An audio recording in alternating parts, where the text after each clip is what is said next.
Salut à tous. Salut. Bon, bienvenue sur le podcast Tatami Connexion, votre podcast préféré après les autres. Je suis Jarod, il est Rolly et on est là pour faire le débrief et le récap de l'UFC 296 qui a eu lieu la nuit du 16 au 17 décembre à la T-Mobile Arena. Belle carte. Belle carte. Ouais, Moi, franchement, j'ai bien aimé. Voilà, franchement, honnêtement, il y a eu effectivement des combats qui sont allés à la décision. Donc bon, c'est vrai que pour le spectacle, on veut toujours que ça aille, que ça aille au finish. Hein, on est d'accord. Enfin, pas toujours, ça dépend des combats, mais en tout cas, voilà, la plupart du temps, c'est ça qui nous fait nous lever du canapé. Mais par contre, ouais, non, il y a eu des combats qui étaient comment dire, disputés. Donc, enfin, disputés, pas pour tous. Il y en a certains où oui et non. Mais en tout mais, cas, intéressant techniquement, toujours. c'est ça, exactement. Et on va commencer par le premier combat de cette main card, qui était le dernier combat de la carte préliminaire et qui a été upgradé à partir du moment où Ian Gary a déclaré forfait contre Vicente Luque. Josh Emmett versus Bryce Mitchell. Donc, Bryce Mitchell qu'on aime beaucoup regarder quand il a l'occasion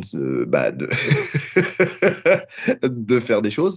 Là, ça n'a pas été vraiment le cas, on va pas se mentir. Car ce premier combat n'a duré que 2 minutes en fait, avec 99% d'observation, où les deux s'envoyaient des frappes à distance, voilà, prenaient leur marque, prenaient leurs repères, et celui qui a le mieux pris ses repères, ça a été Josh Emmett qui, en un overhand, a clôturé le combat. Mais vraiment, Il l'a déconnecté. il l'a déconnecté d'une manière effroyable. Il en a même convulsé derrière, tellement le KO il a été dur. T'as Dana White qui est même rentré dans la cage pour s'assurer que tout allait bien. Ouais. Donc non, il a pris un sale KO. Ça prend un sacré coup, la hype Mitchell. Hein. Déjà avec la défaite de Topuria, qui lui avait roulé dessus. Ouais. Il avait dit qu'il avait la grippe, etc. Bon, ça peut arriver, hein, on veut bien le croire, mais bon là, le combat de derrière, ça confirme. Est-ce qu'il n'y a pas des limites à le fait de s'entraîner un peu tout seul dans son coin C'est un mec qui s'entraîne un peu tout seul, quoi. Il fait son propre camp. Est-ce que sur le top niveau, ça n'a pas des limites? Mais ça a des limites parce que quand tu t'entraînes tout seul, que t'es pas dans une émulation aussi collective, on en revient à ce qu'on disait la dernière fois sur le podcast d'Actu, tu sais, avec la sortie de BSD. Il faut quand même qu'il y ait du sparring, il faut quand même qu'il y ait de différents profils, il faut que la compétition un petit peu en fait. Faut vous tirer vers le haut tous ensemble.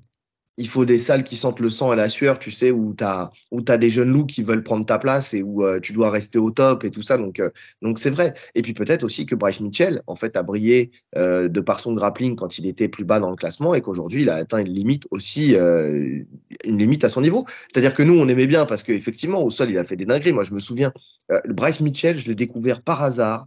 Lors de un de ses premiers combats à l'UFC où il était en carte préliminaire et je sais pas pourquoi cette fois-ci j'avais regardé la carte préliminaire, c'est assez rare pour le dire, et je tombe sur lui et en plus on était au téléphone ensemble où on s'envoyait des messages en même temps et je te dis putain le mec il est ouf, il fait des trucs de ouf au sol et ça plaisait parce que pour il avait nous un jeu un peu beaucoup même Tennis Planet hein, c'est avec ça. de la rubber etc. Mais est-ce qu'après ça va pas aussi avec ce style ou même sur le circuit grappe, tu vois Tennis Planet ça fonctionne à un certain niveau. Mais arriver dans le top, c'est beaucoup plus compliqué d'imposer ce jeu. Quand tu as ce jeu à 100%, tu vois. Mais le prendre, pardon, en avoir dans son escarcelle, tu vois, c'est utile parce que il est quand même, on va pas se mentir, très adapté au MMA. La rubber guard, c'est très adapté au MMA, à la condition que tu la maîtrises correctement, bien sûr, parce qu'il y en a beaucoup qui utilisent la rubber guard, mais qui ne savent pas la faire. En fait, ils l'utilisent juste pour placer le mollet derrière la nuque de l'adversaire, et puis derrière travailler dessus, c'est laborieux, hein, parce qu'il manque beaucoup de choses pour pouvoir justement évoluer sur cette rubber guard. Mais tu vois, par exemple, tu vois la rubber guard quand même de Tony Ferguson, qu'on verra après. On sent qu'elle est maîtrisée, elle est plus active, tu vois. Donc voilà, les gens ont vu cette garde, se sont dit, c'est pas mal, et puis en fait, ils la survolent, et au final, ça en fait rien. Ce qui décrédibilise un peu le style d'Eddie Bravo, qui avait construit ce jeu pour le MMA, en vrai. Et c'est d'ailleurs pour ça qu'il faisait que du no-gi aussi, c'est parce que dans son esprit, il voulait trouver un jeu qui était le jeu le plus efficace possible pour le MMA, et c'est pour ça d'ailleurs qu'il avait qu'il a aussi fait le combat grappling, tu sais, avec. Non, c'est. Non, Si, pas c'est lui. ça, combat grappling. C'est lui Non, non, que si, c'est si, lui si, que si, oui, ouais. oui, c'est Ouais, une oui, extension de c'est ça le l'EBI. combat, Mais non, grappling c'était avec le nom, j'avais un des doute sur gifles. le nom. Avec des gifles au sol. C'était justement pour montrer que son style était très efficace avec du grand and pound, en fait, tout simplement. Donc voilà. Mais bon, pour moi, il a atteint une limite Ouais. et voilà quoi. Donc le combat, il est à l'image de cette limite. Et c'est pas une grippe qui fait que tu prends pas ce KO, quoi. Enfin, pour le coup. Après, Non, non, bon, ça je te reste. parle du combat avec Topuria, où il avait dit Oui, qu'il avait la grippe. ouais, Le ouais, combat ouais, contre je sais Topuria, il se pas. fait soumettre. Ouais. Mais bon, en tout cas, là pour le coup, voilà, il se fait éteindre. Après, ça reste le début du combat, ça reste la première grosse action significative. Il se fait cueillir sur son entrée, tu sais, ils sont un peu rentrés tous les deux en même temps, sauf qu'il y en a un qui a frappé plus fort que l'autre. Bon, ça peut arriver à tout moment, hein. C'est pas significatif.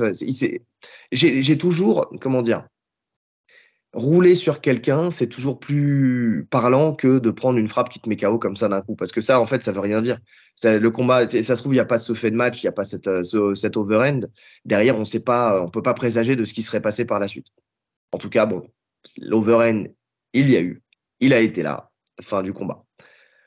Ensuite, on passe à Tony Ferguson versus Paddy Pimblett. Donc, on a beaucoup parlé de ce combat-là en amont parce que Tony Ferguson, il est sur la pente descendante, parce qu'il s'était entraîné avec Goggins pour se remettre sur ses rails, selon lui, parce que Paddy Pimblett avait fait une sortie en disant que ce qui lui manquait, c'était pas le mental ni le cardio, mais que c'était plus le fait qu'il était vieillissant. Et donc, ce combat devait nous donner des réponses, justement, sur ces questions-là. Et elle nous en a donné, hein. Enfin, pour moi, elle m'en a donné. Mais même pas que sur Ferguson, mais aussi sur Pimblett, sur les deux. Donc, on voit tout de suite, côté Pimblett, que l'accent, il est mis sur le calf kick, camouflé par quelques middle de temps en temps. En Ouais. fait, tu sais, c'est un peu quelque chose qui s'est passé dans la soirée, alors que ça soit pour lui, que ça soit pour Pantoja contre Royval.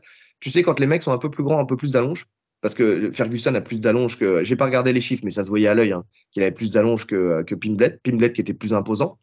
J'ai l'impression que le calf kick contre le jab, tu sais, c'est un peu un chemin qui est en train de se mettre en place en ce moment. Tu sais. Donc, quand tu veux pas rentrer en anglaise tout de suite parce que tu sais que tu peux te faire toucher du fait que le mec soit bon en anglaise et en plus ait plus d'allonge, le calf kick permet de casser la structure en fait du boxeur qui est en face, et donc de faire en sorte qu'il ait plus de difficultés en fait à te rentrer dedans. Là où le low Ouais, et kick, puis tu en sais, plus, tu peux voilà. l'encaisser, En plus, le low kick, la distance est plus courte. Tu dois avancer un peu plus pour le mettre. Le calf c'est ça. kick, le mollet est plus en avant, donc tu rentres encore moins, donc tu t'exposes encore moins. Donc c'est le coup idéal, en fait. Ouais, ouais, ouais. Bah, tu voyais hein, que ça gênait Tony Ferguson qui des fois tournait sur lui-même. Il est tombé, je crois, une fois un peu sur un calf kick. Enfin, tu sais, qu'il l'a un peu fauché parce que ça fauche aussi un petit peu. Donc, c'est une arme qui est redoutable hein, depuis qu'elle a été mise en place. Franchement, elle est redoutable cette arme-là. Il change de garde régulièrement. En anglaise, il rentre surtout sur un jab cross. Alors, il change de garde de temps en temps. Alors, quand il est en garde inversée, c'est un peu plus laborieux, hein, on va pas se mentir. Il envoie des Ouais. espèces de side dans le genou, mais bon, c'est. Ouais, je sais pas, vraiment l'utilité de ce changement de garde. Je sais pas trop si c'était vraiment utile de le faire. Enfin, ça a été vraiment, ouais, comment dire, trop peu efficace, à mon sens. Surtout sur un jeu, en fait, sur Ferguson, où ça change pas grand-chose, tu vois. J'ai rien du tout. Ouais. Donc bon. Euh, par contre, sur le jab cross, il commence à se faire contrer aussi, tu sais, des fois salement par Ferguson qui Ouais. envoie son Qui jab, a un bon crochet du gauche aussi. ou le crochet du gauche. Ouais. Souvent, il touche avec son check-hook. Mm. C'est d'ailleurs quasi les seuls moments où il touche, hein. C'est le seul succès qu'il a pour moi, c'est son crochet du gauche hein, qui touche bien. Mais bon, tu sens qu'il n'y a pas de gros danger du côté de Paddy. On sait de toute façon, Ferguson, c'est pas forcément un puncher, hein. C'est un mec qui est très violent et qui répétait ses actions, qui te touchait, qui te noyait. Là, on sent que c'est plus le cas du tout. On sent même que quand ça rentre à la bagarre, là où c'était sa grosse force, bah maintenant il a un temps de retard surtout. Parce que quand Mm. Paddy accélère en anglaise, il lui fait mal, il le déborde complètement. Il le déborde complètement. Il fait rien du tout, Ferguson. Tu sens que Bah, voilà, il a un temps de retard surtout, en fait. il y a vraiment ce truc où de temps en temps il va en mettre un comme ça, mais qui touche fort quand même hein, sur Pimblett. Hein.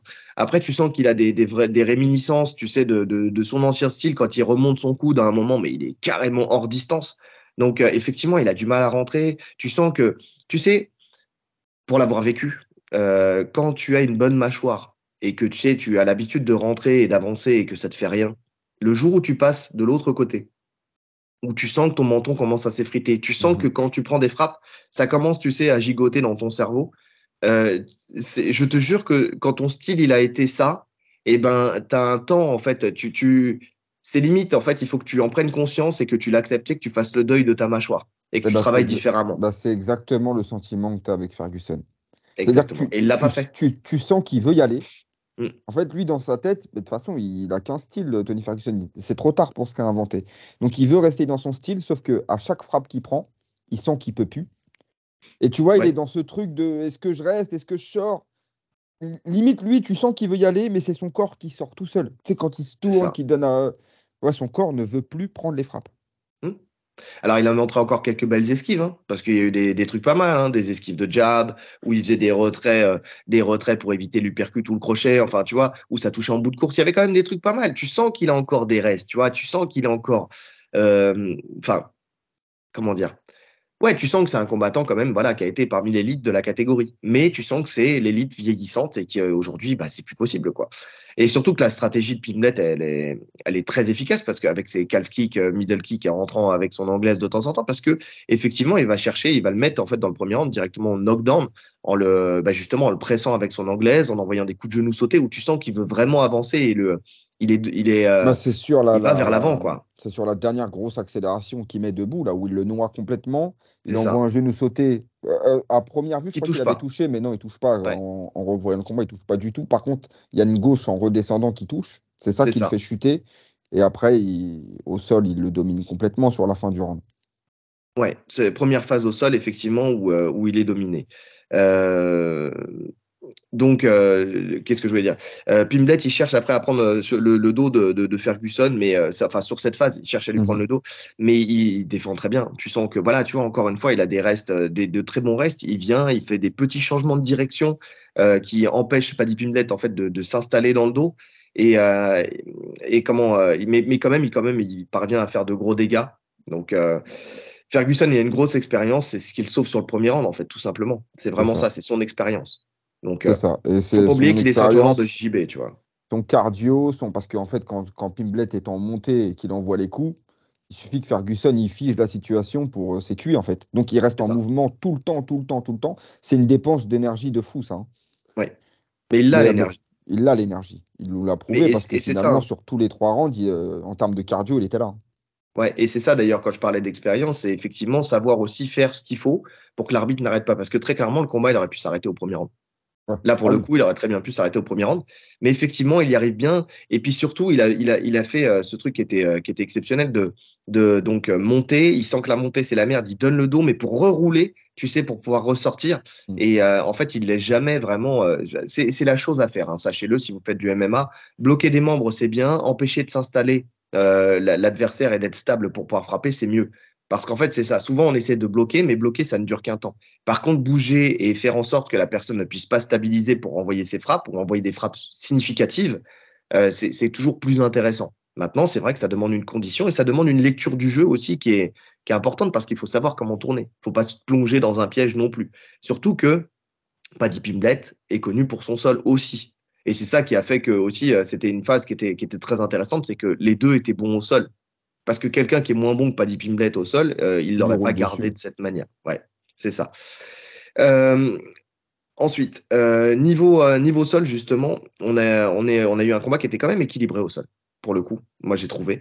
Une garde impassable de Ferguson qui utilise la rubber guard, justement, on en parlait, hein, il est ceinture noire de Tennis Planet, donc Eddie Bravo.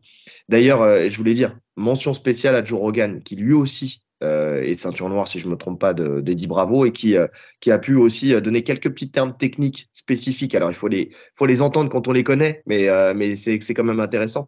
Le mission control, par exemple, c'est quand on vient justement mettre le mollet derrière les cervicales de l'adversaire et qu'on vient saisir en fait sa jambe justement pour refermer le cercle. C'est on fait une espèce de triangle entre guillemets hein, entre la jambe qui est en barrage plus Et le bras. l'avant-bras qui est le long de la gorge.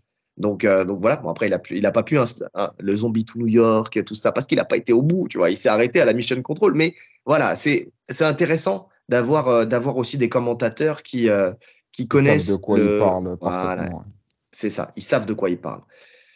Il arrive à placer de très beaux coudes, hein, comme d'habitude. Ça fait beaucoup de dégâts, parce que même en fin de deuxième round, on voit Pimblet qui a le nez complètement éclaté. Donc, il a été efficace sur les frappes au sol. Maintenant, quand elles sont du dessous vers le dessus, c'est toujours moins significatif que l'inverse.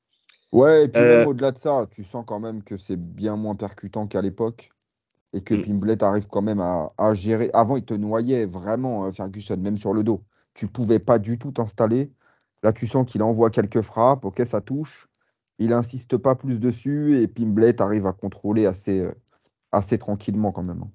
Bah, il parvient à contrôler, mais il ne parvient pas à passer la garde. Il met une grosse pression, par contre, pour placer son grand endpoint de la garde.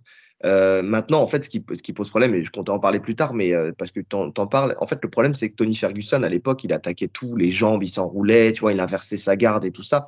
Et là, tu sens qu'il veut rester dans cette position.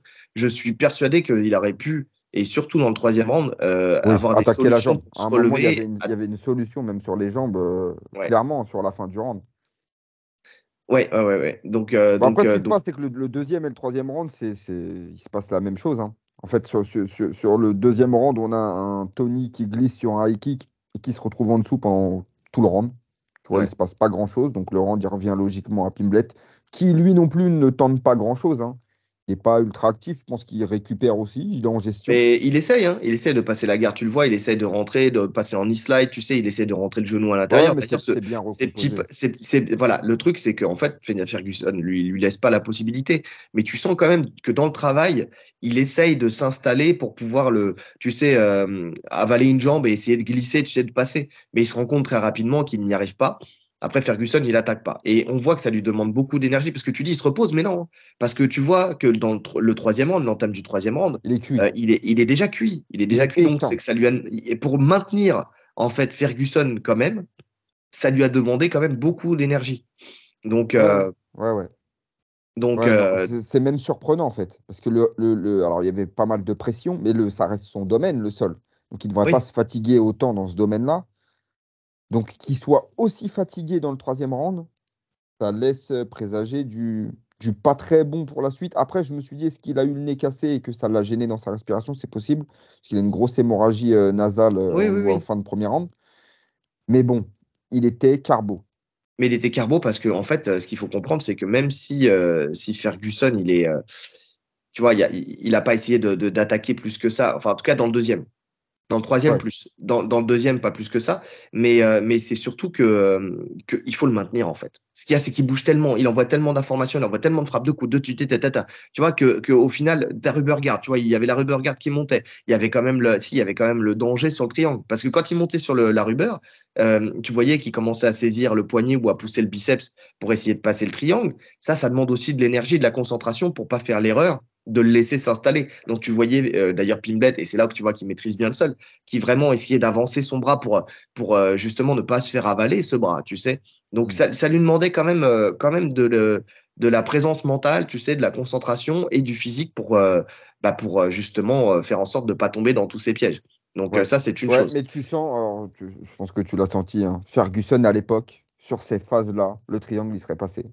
bien Il y, sûr. il y a une phase aussi où, sur le troisième round, Paddy fait une entrée en lutte dégueulasse, parce qu'il est épuisé, et tu as J'allais en Ferguson parler. qui prend le Dars, mais tu sens que il n'est plus dedans, quoi. Alors qu'à Mais l'époque, alors, ça aurait été létal. en fait, je pense pas qu'il soit plus dedans pour le coup. Là, sur cette phase-là, parce que justement, j'allais en parler. Parce qu'on voit que dans le troisième round, en fait, t'as effectivement Paddy Pimblett, il est mort, il essaie de faire des entrées. Il se dit bon, bah, ma solution, elle est au sol, il essaie de rentrer, mais alors ça part de tellement loin, c'est tellement peu explosif que c'est très bien géré par Ferguson, qu'il faut pas oublier, qui est très bon lutteur aussi, hein. C'est un lutteur à la base aussi, hein. À la Donc, base, c'est un lutteur. voilà, effectivement, il est dans cette phase où il aurait pu capitaliser. T'as pas dit Pimblet qui est fatigué. Il se retrouve, alors il attaque effectivement l'étranglement. Pas dit Pimblet, il s'assoit intelligemment, hein, ça c'est exactement ce qu'il fallait faire. Et t'as Mais Ferguson qui lui dit de derrière, se il relever. lui dit de se relever. Mais non, mets-lui la pression, t'as plus de cardio que lui. Vas-y, mets-lui la pression, travaille ton sol, va le chercher. Et je suis là pour moi, alors je suis pas persuadé que ça aurait été la solution parce que il faut pas enterrer le sol de Paddy Ferguson, hein, loin de là. Paddy Mais en tout Ferguson. cas, Ok. De Paddy Ferguson, exactement. Parce qu'en fait, pour moi, ils sont à égale distance dans le niveau. Ok. Non, de Paddy Pimblett. Mais en tout cas, il avait une carte à jouer à ce niveau-là. Et en fait, quand je vois ça, je me dis, putain, t'es con. Et c'est à ce moment-là où, quand j'ai vu ça, je me suis dit, bon, bah, ça y est. En fait, il est pas lucide, mais pas lucide parce qu'il est plus dans son combat. Pas lucide parce qu'il fait des mauvais choix. En fait, il veut régler les personnes debout. Il a tellement eu l'habitude de mettre des KO et de détruire ses adversaires qu'il s'est dit, allez, vas-y, remonte, on va y aller. Alors, c'est sûr que ça paye un petit peu. Parce après cette phase-là, quand il se relève, tu sens que Ferguson, c'est lui qui est aux commandes, tu sais, du fight. C'est lui qui a pris le lead du fight. Mais le problème, c'est que derrière, bah, Pimblett, il se jette dans les jambes et il arrive à l'arracher une dernière fois. Et bah, Et c'est derrière, bah, fini. il se passe que c'est fini. Alors que s'il avait, lui, été dominant sur sa phase de grappling, alors peut-être qu'il l'aurait renversé, peut-être qu'on se serait retrouvé dans la même situation. Mais je pense que, vu l'état de fatigue qu'il y avait dans ce début de round, il avait une carte à jouer au Ah, il sol. fallait l'agresser. Il fallait l'agresser. Faire un maximum de dégâts. Ah, c'est un mauvais choix. Ouais. Mais il y en Maintenant, a comme tu as beaucoup dit, qui font ces mauvais choix. Hein. je pense pas que ça aurait changé le combat parce qu'il perdait 2 rounds. Je pense pas qu'il aurait pu le finir. Honnêtement, je pense pas qu'il avait ce qu'il faut pour le finir.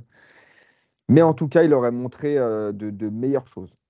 C'est Là, ça. il finit contrôlé sur tous les rounds, en fait. Mais c'est ça. Et puis donc on arrive dans cette effectivement cette situation, tu sais, où il tente d'être plus agressif avec un hybride, tu sais, guillotine bras-tête. Mais bon, c'est très dur de faire taper là-dessus, franchement. Non, ça, c'est Visuellement, tu sais, quand aucune tu chance. connais pas, tu te dis, waouh, super, il a l'étranglement, Ouais, mais il y a mais le parce bras que qui c'est gêne, un tu peu vois. logique, tu vois, quand tu serres une tête, automatiquement la personne est rougie, surtout Pimblett qui est très blanc, donc tu le vois un peu rougir, tu te dis, ouais, il va taper, mais il n'y a rien du tout. Quand tu vois Non. le placement, tu vois qu'il n'y a rien du tout. Non, non, mais bien sûr, mais de toute façon, t'es pas dans les conditions pour pouvoir mettre que ça soit sanguin, parce que t'as pas la puissance pour le faire, tu sais, avec le bras qui est comme ça, entre le corps, enfin, entre vos deux corps, entre guillemets, dans cette situation-là, et t'as pas la possibilité non plus de rentrer comme sur une guillotine, c'est-à-dire avec la main qui va venir Sous obstruer, la en fait, gorge, la ouais. trachée, tu vois. Donc c'est pour ça que je dis que t'es dans un hybride, ça marche pas vraiment. Donc, il fait une tentative de triangle aussi. Ça, par contre, c'était pas mal. J'ai bien aimé où il revient, tu sais. Il fait une recomposition de garde, il prend le triangle. Mais là encore, tu sens que le Ferguson de l'époque, il aurait monté ses hanches, il aurait verrouillé Ben, ses c'est jambes à exactement la ça, en mort, tu fait. vois. C'est Et en exactement fait, ça. À aucun moment, non, il monte ses hanches. À c'est aucun ça. moment, ce qui fait que Paddy, il met juste son petit coup d'épaule. Et C'est après, il vient ça. contrôler le creux poplité pour le repousser. Franchement, c'est super simple au niveau des sorties. Je pense qu'il a senti aussi, lui, qu'il n'y avait pas de danger, Pimblett. Ouais. Il l'a tout de suite senti, donc il s'est dit, je vais pas forcément prendre de risques, je vais rester là et je vais gagner ma décision. Maintenant, Ouais, et c'est puis assez avec décevant. il y a aussi cette tentative de clé de jambe là, qui en fait qui est qu'à moitié, où il vient juste s'inverser, mais il rentre pas dans les jambes. Il aurait même pu en profiter pour essayer de renverser la situation comme il faisait avant, fuir, se relever, vu qu'il voulait Sur la finir fin, debout, tu vois. Ouais, ouais, ouais. quand il repart. Ouais, non, il essaye Mais même pas de rentrer dans les jambes. Il essaye pas du tout de s'enrouler alors qu'il était idéalement placé pour. oui, puisque Pimblet, il était haut. Tu vois, lui, il a réussi à se glisser, il a fait le plus dur. En fait, finalement, en inversant sa garde, il avait plus qu'à essayer de rentrer. Bon, bah, c'est vrai, c'est laborieux. Hein. Donc, effectivement, Pimblet finit rincé à la fin, par contre. Il est vraiment rincé, tu sens, hein, il est accroupi. Tu vois, c'est très laborieux. Là où, par contre, Ferguson, il est encore frais. Hein. Donc, tu Ouais, me il veut faire un disais, et à juste marathon, titre, Tony. ouais, et tu me disais à juste titre, hein, quid de ce qui se serait passé si ça avait été en 50, tu vois, Ouais, avec Pimblet. ouais. C'est ce que tu Ouais, m'avais dit en off. ouais, ouais, en 50, ça aurait pu être différent. Après, est-ce que Pimblet aurait adopté cette même stratégie? Est-ce qu'il n'était pas en gestion parce qu'il a senti qu'il pouvait l'être? On pourra pas le savoir. Une chose est Ouais. sûre, c'est que Pimblet, il monte ses limites. Ferguson, on le savait, hein, c'est la fin. Mais Pimblet, on s'en doutait aussi, mais c'est quand même très limité. Pour moi, Ouais. c'est un aveu de faiblesse de pas plus dominer Ferguson que ça, en fait. Parce que finalement, comme tu as dit, mis à part le premier round où il le déborde complètement, sur les 2 autres rounds, c'est pas une domination totale pour moi. Il le contrôle, il arrive à le contrôler, mais il le domine pas spécialement. Ouais, visuellement, en fait, tu penses qu'il le domine, mais en fait, techniquement, tu te rends compte qu'il n'y a rien de dangereux pour Ferguson. Ouais. Rien. Mais tu le vois à la fin, il finit le combat, il est bien. Enfin, tu vois, il est pas ouvert, il est bien. Franchement, voilà, il a pris du grand and pound, certes, mais c'est pas un grand and pound qui est ultra létal. Il a jamais su passer la garde. Effectivement, il n'a pas été dangereux sur quelconque soumission. Il arrive à l'arracher parce que sur le troisième round, parce que effectivement, Parce Ferguson, que en fait, Ferguson, il se il laisse se arracher précipite de en toute fait. façon, Il se Ferguson. précipite, c'est ça. Donc c'est Ferguson, plutôt c'est des pas un mec erreurs qui de défend. Ferguson, quoi. Ouais, c'est pas un mec Ouais, qui défend la lutte, alors qu'il aurait le niveau technique, mais comme tu as dit, on dirait qu'il veut quasiment pas être dessus. En fait, il préfère être sur le dos. Son jeu est sur le ouais, dos, sauf qu'il a plus les armes pour. ouais. En tout cas, décision unanime, 30-27, x3 pour Pimblet. Ferguson part déçu, il a boudé. Il est parti en boudant. Il a quand même checké quand même Pimblet. Ouais. Ça, c'est déjà tout à son honneur. Mais tu sens qu'en fait, il en a marre cette défaite d'affilée. Enfin, c'est. Non, mais il y a un moment, il va falloir que l'UFC prenne une décision, en fait. Il faut savoir que c'est le combattant qui a le plus de défaites d'affilée qui est à l'UFC. Hmm. Ça n'existe pas normalement, hein, cette défaite d'affilée. À la base, il y avait une règle à l'UFC, c'était 3 défaites d'affilée, je crois, tu jartais. Et Ouais, mais après, bon. il y a des exceptions, tu vois, pour Ah oui, les pour les grandes superstars. stars. Ah oui. Mais bon, cette défaite-là, c'est trop. C'est trop pour lui, c'est trop pour eux. Parce que c'est avoir un combattant dans son roster qui enchaîne 7 défaites d'affilée, ça n'a pas grand intérêt pour la meilleure Ouais. organisation du monde. Bah, Enfin, disons je que sais là, pas. c'était un peu le combat de la dernière chance, quoi. Tu te disais si ça passe, bon, bah pourquoi pas, allez, pourquoi pas, même si personne ne veut le voir, mais bon, pourquoi pas. Là, tu passes pas Pimblet. Pimblet, c'est quand même laborieux. On sent Bah, que Pimblet, Pimblet, ça ira pas vraiment plus haut, tu sais. Pimblet, il est Donc, même pas dans le top 15. Et ouais, on va dire que c'est le seul nom connu hors top 15. Donc, c'est le ouais, seul combat que tu pouvais faire pour Tony avec un nom. ouais. Après, sinon, tu lui mets un mec débutant qui est hors top 20 et ça n'a aucun intérêt. Et c'est qu'il a même pas de quoi être un gatekeeper, quoi, pour le coup. Ah non, pas du tout. Non, non, là, Donc, c'est. Franchement, j'ai la vu une retraite, hein. photo avant après, tu sais, à l'époque où il était dominant et aujourd'hui, tu sais, tu vois qu'il a pris une claque. Il a pris Mais 20 ans on en a déjà en 2 ans, parlé. tu vois. Ça se lit sur son visage, même dans son expression corporelle, comment il se déplace et tout, c'est une momie. C'est le vieux lion. Enfin, tu sais, c'est vraiment le vieux lion qui attend que le jeune lion vienne le manger, quoi. Tu vois, c'est vraiment Ouais. ça. Donc bon, bref, c'est triste. C'est triste quand on voit sa carrière, mais bon, c'est comme ça, c'est la vie aussi. Il faut savoir, comme disait Georges Saint-Pierre, hein, il y en a beaucoup qui tardent trop à prendre leur retraite. Lui, clairement, il tarde beaucoup trop. Il tarde beaucoup trop. Surtout que là, en plus, contre Pimblet, il a dû prendre quand même un bon chèque. Je sais pas, c'est pas encore sorti, mais bon, vu que Pimblet, quand même, a un nom, tu vois, bon, ouais, allez, faut s'arrêter un moment. Il faut faire autre chose. Mais le problème, c'est qu'il fera autre chose. Il va faire du bare knuckle ou il va faire des trucs comme ça. C'est ça le problème. Lui, je sens le bare knuckle. Tu sais, je sens le bare knuckle. Ça lui correspond parfaitement. Ouais, ouais. Mais il va mourir dans le ring, hein, celui-là. Bref, passons. Shavkat Rakhmonov versus Stephen Thompson. Donc, alors test pour Shavkat avec quelqu'un qui était juste au-dessus de lui. Si je me trompe pas, ils étaient à une place d'écart. En fait, il y en avait un qui était au-dessus de l'autre. Je crois que Thompson était encore au-dessus par rapport à Shavkat. Si je me trompe pas, je sais que les deux ils se suivaient, mais bon, bref. Dès le début du combat, on voit un Thompson qui en fait qui est au-dessus en boxe, hein, tout simplement. Enfin, on le voit dans le premier, dans le deuxième round, il est au-dessus en boxe par rapport à Shavkat. Que ce soit les middle, les side kicks, l'anglaise, il y a tout qui passe, hein, que ce soit en contre ou en action directe. Honnêtement, enfin moi personnellement, je le voyais dominant sur la boxe. Alors, petite particularité, c'est que j'ai vu le deuxième round en pensant que c'était le premier, et puis après je suis revenu sur le premier round. Donc là, quand je dis ça, en fait, c'est le début du deuxième round. Mais quand j'ai revu le premier round, je me suis rendu compte que c'était un peu similaire, un peu moins marqué, mais un peu similaire. Donc ça oblige en fait Shavkat à shooter en fait tout de suite, alors que lui disait qu'il voulait échanger en boxe contre Thompson et prouver qu'il était bon boxeur, parce que bon, Thompson est réputé pour être un striker en tout cas. Mais Thompson défend et reste debout en fait tout du long. Il n'arrive pas à l'amener. Il est très stable. Tu sais vraiment, tu sens que ça colle à la cage, mais il n'y a pas de, il n'arrive pas à l'amener. Il n'arrive pas à l'amener au sol. Que ça soit dans le premier round où il l'amène pas du tout, et même début du deuxième round où il l'amène mais à la toute fin quoi. Enfin, ça a été très long avant de réussir à l'amener quoi. Ouais. Après, moi, déjà, j'avais pas l'info que tu m'as envoyé après, que Shafkat avait une rupture du ligament de la cheville. Ouais. Donc, je pense que ça joue un peu au niveau des appuis. Maintenant, Bah, il en sautillait quand re- même pas mal hein. ouais, c'est vrai qu'il Pour sautillait quelqu'un pas qui a une mal. rupture du ligament, tu sais. Mais en re-regardant le combat, là, je me dis quand même sur la lutte, je le sens pas forcé du tout.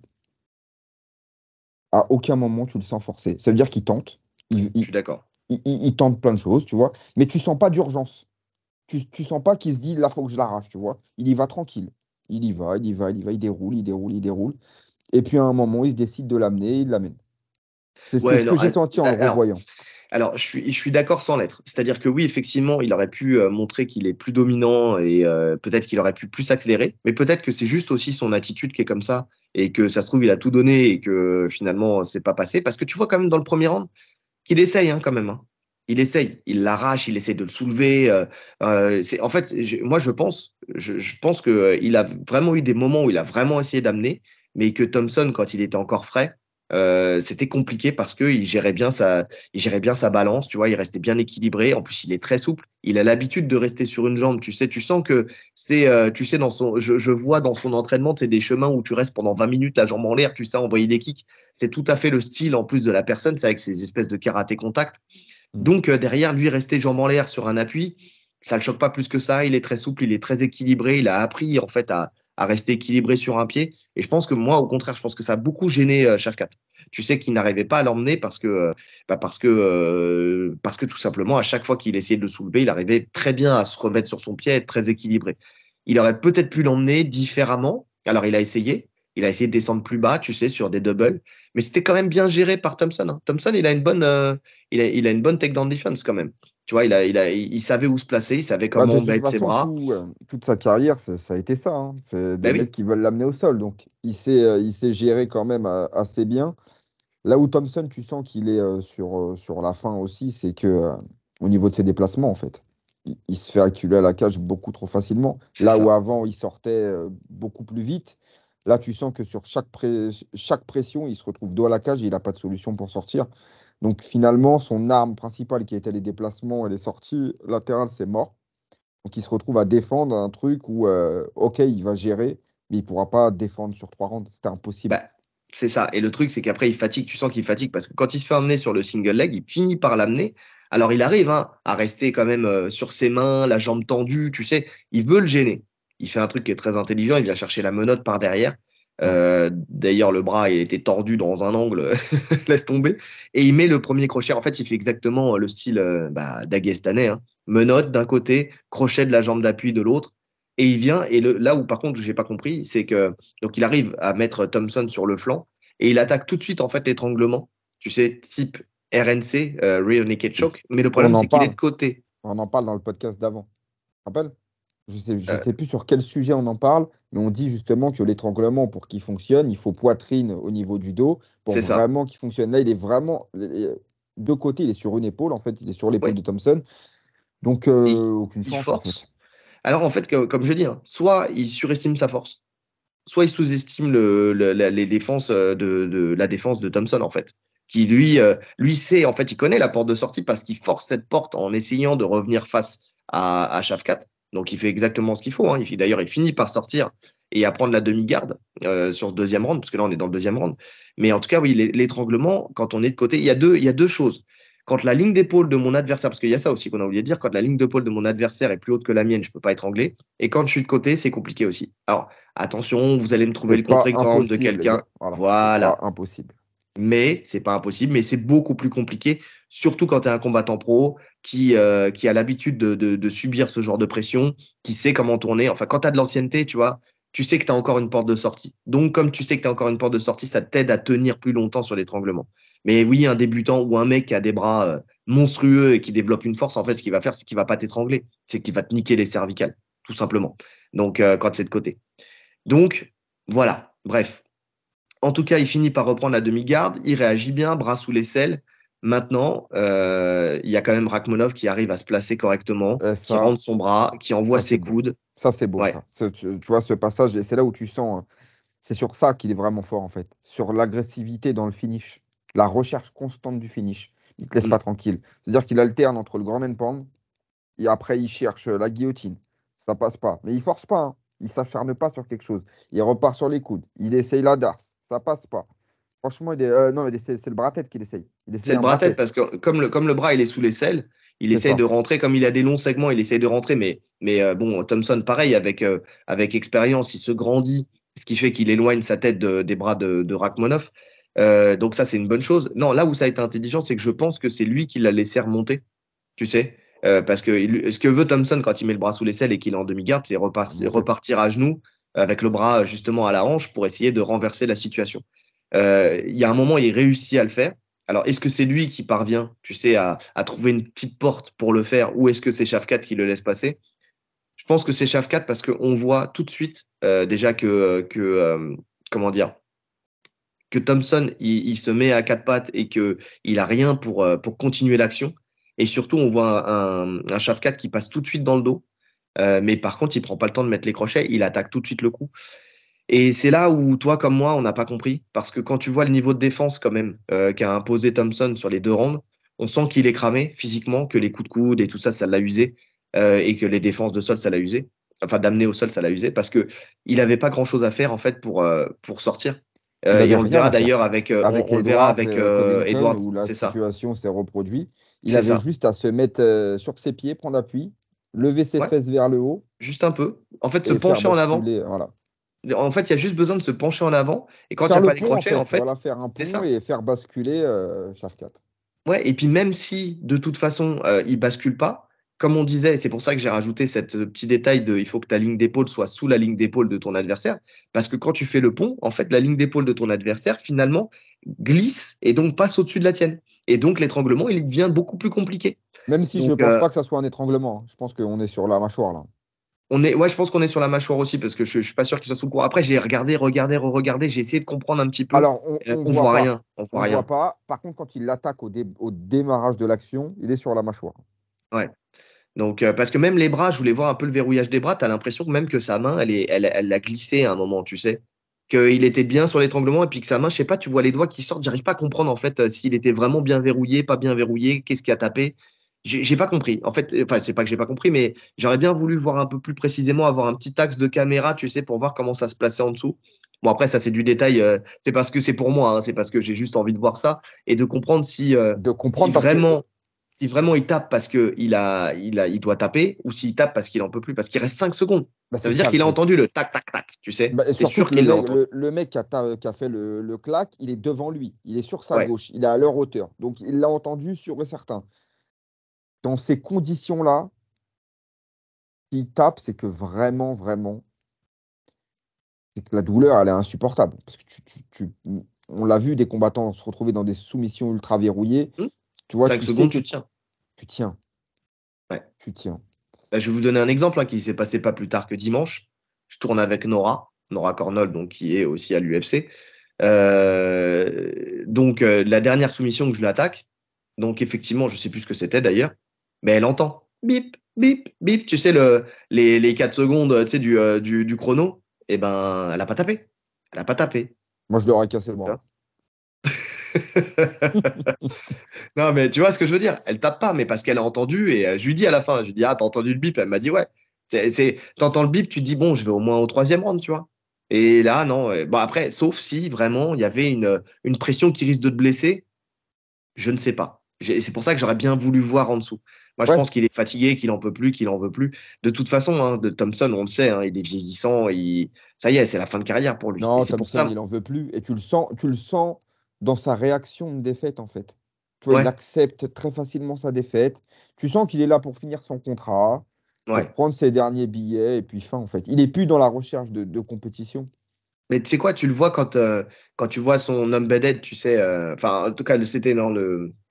Bref, la vidéo qu'ils font, là, de 45 minutes, Ouais, où le tu le Condon. vois, le Condon. Countdown. Ouais, c'est vrai, j'avais plus le nom. Il mettait, bah, comme d'habitude, hein, ma mémoire des noms, même pour les émissions. Et donc, nous, on s'appelle comment déjà? Tatami Collection, c'est Euh, ça? je Ouais, sais plus. collection. Collection, ça doit être ça. Donc, tu le vois, il donne des cours aux gosses, tu vois, il est content, il donne ses cours. Je pense qu'il a fait une transition. Il a toujours dû donner des cours, mais je pense que là, ça y est, il a acté maintenant. Il donne ses cours, il est content, il est là, il est avec ses élèves. Je pense que voilà, il est dans une deuxième partie de sa vie, tu sais, où il a envie de, Tu sens de, de que ça continuer fait dans le sport. partie. Il est passionné, C'est ça. Tu sens mais que c'est un pas. mec, tu sens que c'est un mec posé et qui a acté le fait que, tu vois, à la différence de l'opposé de Tony Ferguson, tu vois, qui a Hmm, acté le fait que c'était la fin, qu'il est plus au top, il finit ce qu'il a à faire et sa vie, elle est. En fait, tu sens que c'est un mec stable. ouais. Tu vois, qui a une autre vie ailleurs, qui a acté le fait qu'il aura autre chose à faire après, et puis voilà. Ah, mais de toute façon, c'est le mec qui a été entraîné par son père, je crois, toute sa vie. Donc là, c'est l'entreprise familiale, en fait. Il reprend l'entreprise familiale du dojo de karaté, tu vois. Non, non, c'est pour ça. C'est pour ça. Donc, pour moi, ça ne prouve rien encore pour Shafkat. Alors, je sais que là, tout le monde va m'allumer en me Ah disant, non, je suis mais tu d'accord, penses la moi. même chose, toi. Mais en disant, mais non, Shafkat, c'est l'avenir, Shafkat ceci, Shafkat cela. Oui, non, il y a une chance sur deux que ça soit vrai, tu vois, pour le coup, et ça, c'est une réalité. Il y a Je une suis chance sur toujours deux que pas ça dans le soit train, vrai. moi. Je suis pas dans le Moi train non de plus. la hype Shafkat, depuis le début, hein. Alors, c'est Ouais, impressionnant parce que ça finit. Ça finit ses combats tout le temps. 18 combats, 18 victoires, 18 finishes. ouais. Mais, Mais mais déjà, on n'a pas eu encore. il bloque les coups Ouais. avec sa tête, déjà, pour commencer. On n'a pas eu la Euh, réponse encore. Tu vois, on n'a pas eu. On en est au même statut pour moi que Shimaev avant son combat contre Burns, ouais, qui est le combat qui vraiment te permet de jauger le niveau. Donc, il n'a pas ouais. eu encore son test Oui, qui le c'est-à-dire permet de qu'il le valider. Alors après, ça prouve son niveau parce que ça veut dire que le test, ça va se passer aux alentours du top 5, tu vois. Donc ça montre quand Non, même que le mec lui, est très comme fort. Shimaev, tu vois, c'est des mecs qui ont le niveau top 5 UFC. Il n'y a pas de problème, c'est indéniable. Il y a pas de problème. Mais entre le niveau top 5 UFC et être le champion dominant qu'on nous promet, j'attends de voir encore. Vraiment pour le coup. Pour moi, en boxe, tu vois, par exemple, le fait que. Alors, et certes, il a cette déchirure du ligament, ok, d'accord. Parce que c'est ça, hein, c'est une déchirure, c'est pas une rupture, hein. C'est une déchirure. Donc, c'est pas la même chose. C'était il y a 6 semaines. Donc, si c'est Ouais. une déchirure il y a 6 semaines, ça veut dire que, quand même, normalement, s'il a pas fait le con, ça s'est quand même consolidé. Tu sais, ça se ressoude, hein, une déchirure. 6 semaines, c'est long, hein. 6 semaines, c'est long quand même, tu vois. Ah, mais ça veut C'est dire que tu t'entraînes peu, ou en tout cas, tu adaptes oui, ton entraînement. t'adaptes ton entraînement. Oui, alors non, mais c'est ça, c'est que l'impact que ça a eu, c'est sûrement sur l'entraînement. Tu vois. Après, je sais pas, parce qu'il parle de l'opération, qu'il a refusé de faire une opération pour le combat, tu vois, pour pouvoir maintenir le combat. Alors, je sais pas l'ampleur de la déchirure. Maintenant, quand tu as vraiment une déchirure, sautiller comme ça, parce qu'il sautillait pas mal. Tu sais, tu étais plus flat foot, tu vois, tu es sur tes appuis, tu vas essayer de pas trop te déplacer. Et là, j'aurais compris. Mais quand même, tu voyais quand même qu'il sautillait, qu'il était bien. Enfin, bon, je veux bien que les mecs soient pas câblés comme nous, mais tu risques de gravement aggraver ta blessure. Tu vois, si tu fais ça, surtout à ce niveau-là. Tu vois, que sautiller quand tu as un problème à la cheville, c'est bon, c'est pas conseillé, on va pas se mentir. Bref. Et donc ouais, ça, c'est. Je suis pas médecin, mais quand même. Mais bon, en tout cas, pour moi non plus, ça n'a pas. Ça a rien prouvé pour l'instant. J'attends de voir quand il va tomber sur un mec complet qui va lui poser problème, quoi. Ouais. Par contre, là, je vois que ça commence à parler de lui pour le titre. Pas du tout, hein. On n'y est Non, pas du tout, du tout. Il n'est pas du tout légitime pour prendre un combat pour le titre. Même si ça fera un combat intéressant, hein, là n'est pas la question. Mais non, il n'est pas légitime. Pour moi, Belal, il passe avant, oui, ben, c'est ce qu'a largement. dit d'ailleurs Edwards, hein. Edwards, il a dit, il mérite plus le titre que lui, hein. Donc, et je pense pas que ça soit parce qu'il veuille l'éviter. Je pense qu'il s'en fout complètement de savoir qui il affronte. Mais franchement, Belal Mohamed, avec sa traversée du désert, avec le fait que aussi ce soit pas quelqu'un qui soit très hypant et tout ça, donc l'UFC le freine, tu sais, parce qu'ils savent que c'est un champion, tu vois, où ça va être laborieux niveau entertainment, tu vois, avec lui. Donc ouais, mais là, oui, effectivement, s'il y en a un qui doit avoir une chance au titre, en plus de ça, il y a le storytelling avec le fait qu'il y a eu le no-contest, qu'il ait mis le doigt dans l'œil de Belal et tout ça, qu'on n'a pas été au bout de ce combat. Je pense que oui, effectivement, c'est à lui. Bon, après, Léon Edwards, il dit ça aussi parce qu'il sait qu'il a roulé sur Belal sur le premier round et qu'il sait que c'est un profil comme les autres, comme Ousmane, comme Covington, qui sait gérer. Donc bon, c'est aussi intelligent de sa part. Mais bon, mais tu vois, moi, tu prends Shafkat contre Edwards aujourd'hui, mais moi, pour moi, je mets Edwards tous les jours. Moi, je mets Edwards au-dessus dans tous les domaines. Ouais, ouais, dans tous les domaines, tous les jours, tous les jours. Donc ouais, non, donc c'est encore trop jeune. Lui, il le veut absolument, tu vois. Il surfe sur sa hype et il a raison Et parce il a que, raison, parce que ouais. quand tu as une hype, le jour où tu perds, bah, t'as perdu ton quickening, hein, je le dis à chaque fois, mais c'est Highlander, quoi. Tu perds ton quickening. Et derrière, si vous ne connaissez pas le quickening, allez voir un Highlander, hein, c'est que vous avez raté quelque chose dans votre vie, hein. Je ne vais pas l'expliquer là. Mais en tout cas, oui, ouais, il met un combat, voire même encore 2 combats avant le titre, pour moi. Ça dépend qui il prend, en fait, au prochain combat. Ouais, c'est pour ça. Ouais. En tout cas, moi j'ai eu le petit truc à chaque fois que je vois son traducteur, tu sais, ça me rappelle mon jeune temps, tu sais, quand j'étais en équipe, entraîneur de l'équipe de France, Fila, tu vois, où en fait il était là, c'était un des coachs, le traducteur qui traduit à Ah ouais? Shafkat à chaque fois. Ouais, ouais, il était coach de l'équipe, je crois, Du Kazakhstan? il est du Kazakhstan, effectivement, c'était l'entraîneur national du Kazakhstan, ce mec-là. Donc de le voir là en traducteur, tu vois, ça, c'est voilà. J'aurais pu être traducteur français, mais pour ça, il a fallu que je parle anglais. J'aurais peut-être pu rentrer dans la cage pour ça, être payé par l'UFC, mais non, tant pis pour moi. J'aurais pas dû sécher le LV1 anglais renforcé dans lequel j'étais. Bref. Allez, passons. Alexandre Pantoja versus Randon Royval, Orlival pour les intimes. Donc, titre des flyweight. C'est Pantoja qui est champion dans la KT. Il avait ravi le titre à Moreno. Là, il faisait sa première défense de titre contre Royval. C'était une revanche entre les deux. On va essayer. On commence round par round à partir de ce combat-là. Ça te va? Même Ouais, si ça me va. dans cette catégorie-là, un Bah, tous round les rounds se ressemblent quasiment, donc vaut un autre round, mais bon. Donc tout de suite, on voit une grosse pression du champion en boxe avec une première tentative de takedown avortée par Royval. Pantoja, on voit qu'il est plus puissant, on voit qu'il est plus précis. Tu vois il a moins besoin d'être dans la vitesse justement. Enfin, tu sais que par rapport à l'autre qui est pile électrique, lui, on voit que quand il touche, c'est tout de suite chirurgical et ça fait mal, ouais. quelle que soit la frappe, en fait, tout simplement. Bah, tu sens que si un doit finir le combat sur une frappe, c'est Pantoja, clairement. Tu Ouais, sens dès le que début. Royval, il touche, voilà, il met du débit, il est rapide, mais tu sens que c'est de la mousse, quoi. Tu sens Les gants en aucun mousse, impact. j'adore. Il amène, mon frère. Il amène facilement Royval au sol avec un double leg, mais celui-ci défend très bien sa garde en fait, tout simplement. Et ça, c'est ce qu'on va voir en fait tout le long du combat.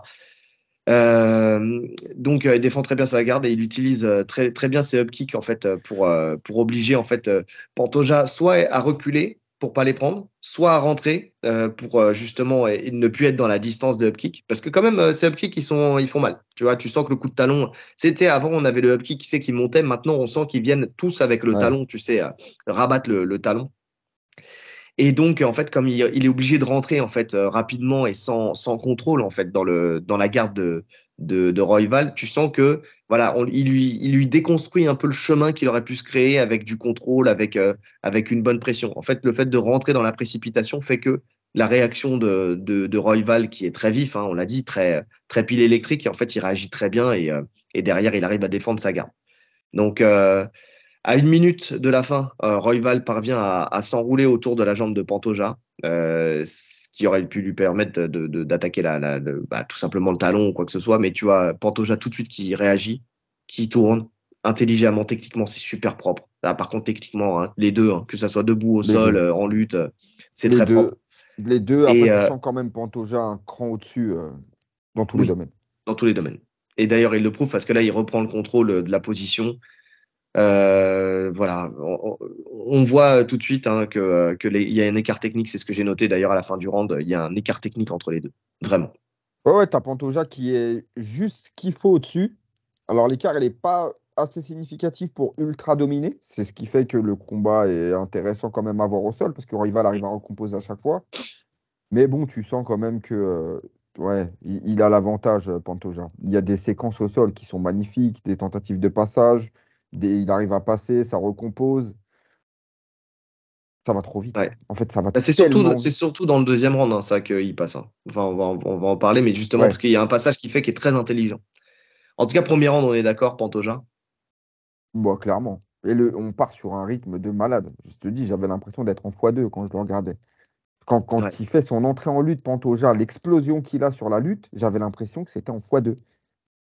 C'est Ouais. franchement pour vraiment analyser, c'est très difficile. C'est très difficile d'analyser ce genre de combat parce que vous devez regarder au ralenti, vous devez mettre pause, vous devez revenir en arrière.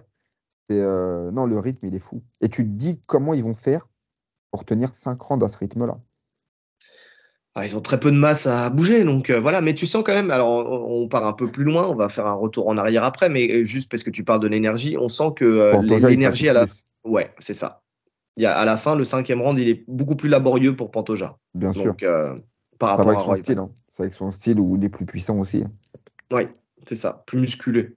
Donc, plus musculeux dans cette caté. C'est très drôle de dire ça. Bref, on revient au deuxième round.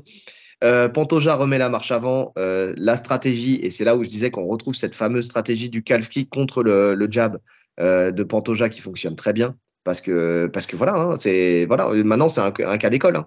T'as un mec avec un jab qui te gêne parce qu'il a plus d'allonge. Calf kick, Calf allez, c'est kick. bon, on n'en parle plus. Tu vois. Calf kick, Il en plus, au finit. moment où le mec envoie son jab, il s'ancre dans le sol. Donc, le calf kick est 2 fois plus efficace. Donc, c'est vraiment le contre parfait. Exactement, exactement. Il finit par amener avec un crochetage intérieur magnifique dans un bon timing. Son timing en lutte, il est fabuleux. Hein. Quand ça explose, ça explose. Hein. Il arrive dans la demi-garde. D'ailleurs, c'est souvent comme ça quand on fait un crochetage intérieur, comme ça, on arrive dans la demi-garde de l'adversaire, qu'il parvient à passer en feintant en fait le passage en montée. Et c'est ça en fait que je te disais, c'est ça où le chemin il est magnifique, c'est que il pointe son genou pour essayer de prendre la montée pour faire suivre les hanches de Royval. Et au moment où il va suivre, avant même qu'il puisse refermer, il saute de l'autre côté et il prend le passage avec la latérale. Franchement, cette feinte de chemin, tu sais, elle est magnifique. C'est un cas d'école aussi. Pour le coup, c'est très très propre. Mais bon, comme d'habitude, hein, Royval qui réussit à rentrer de son bas sous l'aisselle et à renverser la situation. Donc Pantoja intelligemment retourne dans la demi, enfin essayer en tout cas d'inverser la situation et donc il revient dans la demi-garde et en fait il sait qu'il est sécure dans cette demi-garde. Il essaie de la passer, mais il sait que s'il veut être cool, s'il veut être tranquille, la demi-garde c'est Ouais, ça. c'est Par contre, ça. pas beaucoup de débit de frappe, malheureusement, parce que dans cette demi-garde-là, il a du mal. Il est quand même, comment dire, il n'est pas à genoux, tu sais. Quand tu es dans la demi-garde et que tu veux faire du grand end pound, il faut que tu arrives à te mettre à genoux pour prendre un peu de hauteur et frapper. Et lui, Non, en mais en fait, il est plus, obligé de s'étaler sur son adversaire parce qu'il sait que sinon il va ah sortir. ouais, on est dans Et une donc, il ne peut KT pas où les vraiment mecs, c'est frapper. des anguilles. Ouais, Tu ne peux pas laisser 1 millimètre d'espace. On le c'est voit, ça. ça va trop vite, ça glisse, c'est trop fin techniquement et même physiquement. Tu vois, dans un petit trou, ça va se glisser, ça se relève. Donc tu peux pas en fait. Mettre du grand endpoint efficace, c'est compliqué. Mm. Mais par contre, tu vois, Royval, lui, il en met plus, mais d'en dessous. Comme il n'a pas Ouais. justement à gérer ça, il a juste à gérer sa défense de garde, ça lui permet d'envoyer d'envoyer ses frappes et lui de faire alors que Pantoja lui n'arrive pas à rester assez stable pour faire un grand endpoint correct. En fait, il envoie quelques frappes mais c'est pas très significatif. En fait, il est dans le contrôle là où l'autre est dans la frappe en fait tout simplement. Ouais. Il va laisser il va le laisser se relever. Euh, et il va nous gratifier d'un gauche-droite qui va sonner Royval. C'est dans ce round-là, en fait, où tu vois qu'il va danser la Ouais. samba directement, mais il récupère à une vitesse instantanée, quoi. C'est vraiment, tu sais, tu sens qu'il est sonné, mais tout de suite, il est là, quoi. Il revient tout de suite dans le combat. Et c'est là où tu vois quand même que dans cette catégorie-là, ça manque de punch. Clairement. Sur un high kick de Royval, Pantoja, il place un nouveau takedown. Voilà, c'est que peu importe ce que tu lui envoies, le mec t'amène au sol. On arrive à la fin du round 2. Toujours un round pour Pantoja, ça c'est Ouais. clair. Donc voilà. Round 3, Royval parvient à saisir un middle de Pantoja, mais celui-ci ne tombe pas. Ça a été une clé hein, qui aurait pu être exploitée, enfin qu'a voulu exploiter Royval, c'est les saisies de middle. C'est arrivé 2-3 fois, mais bon, tu sens que Déjà, moi, Pantoja est trop stable. tu sens que Pantoja, il commence à fatiguer au troisième round. Ouais. Tu le vois dans son langage corporel, la fatigue, elle commence assez tôt. Hein.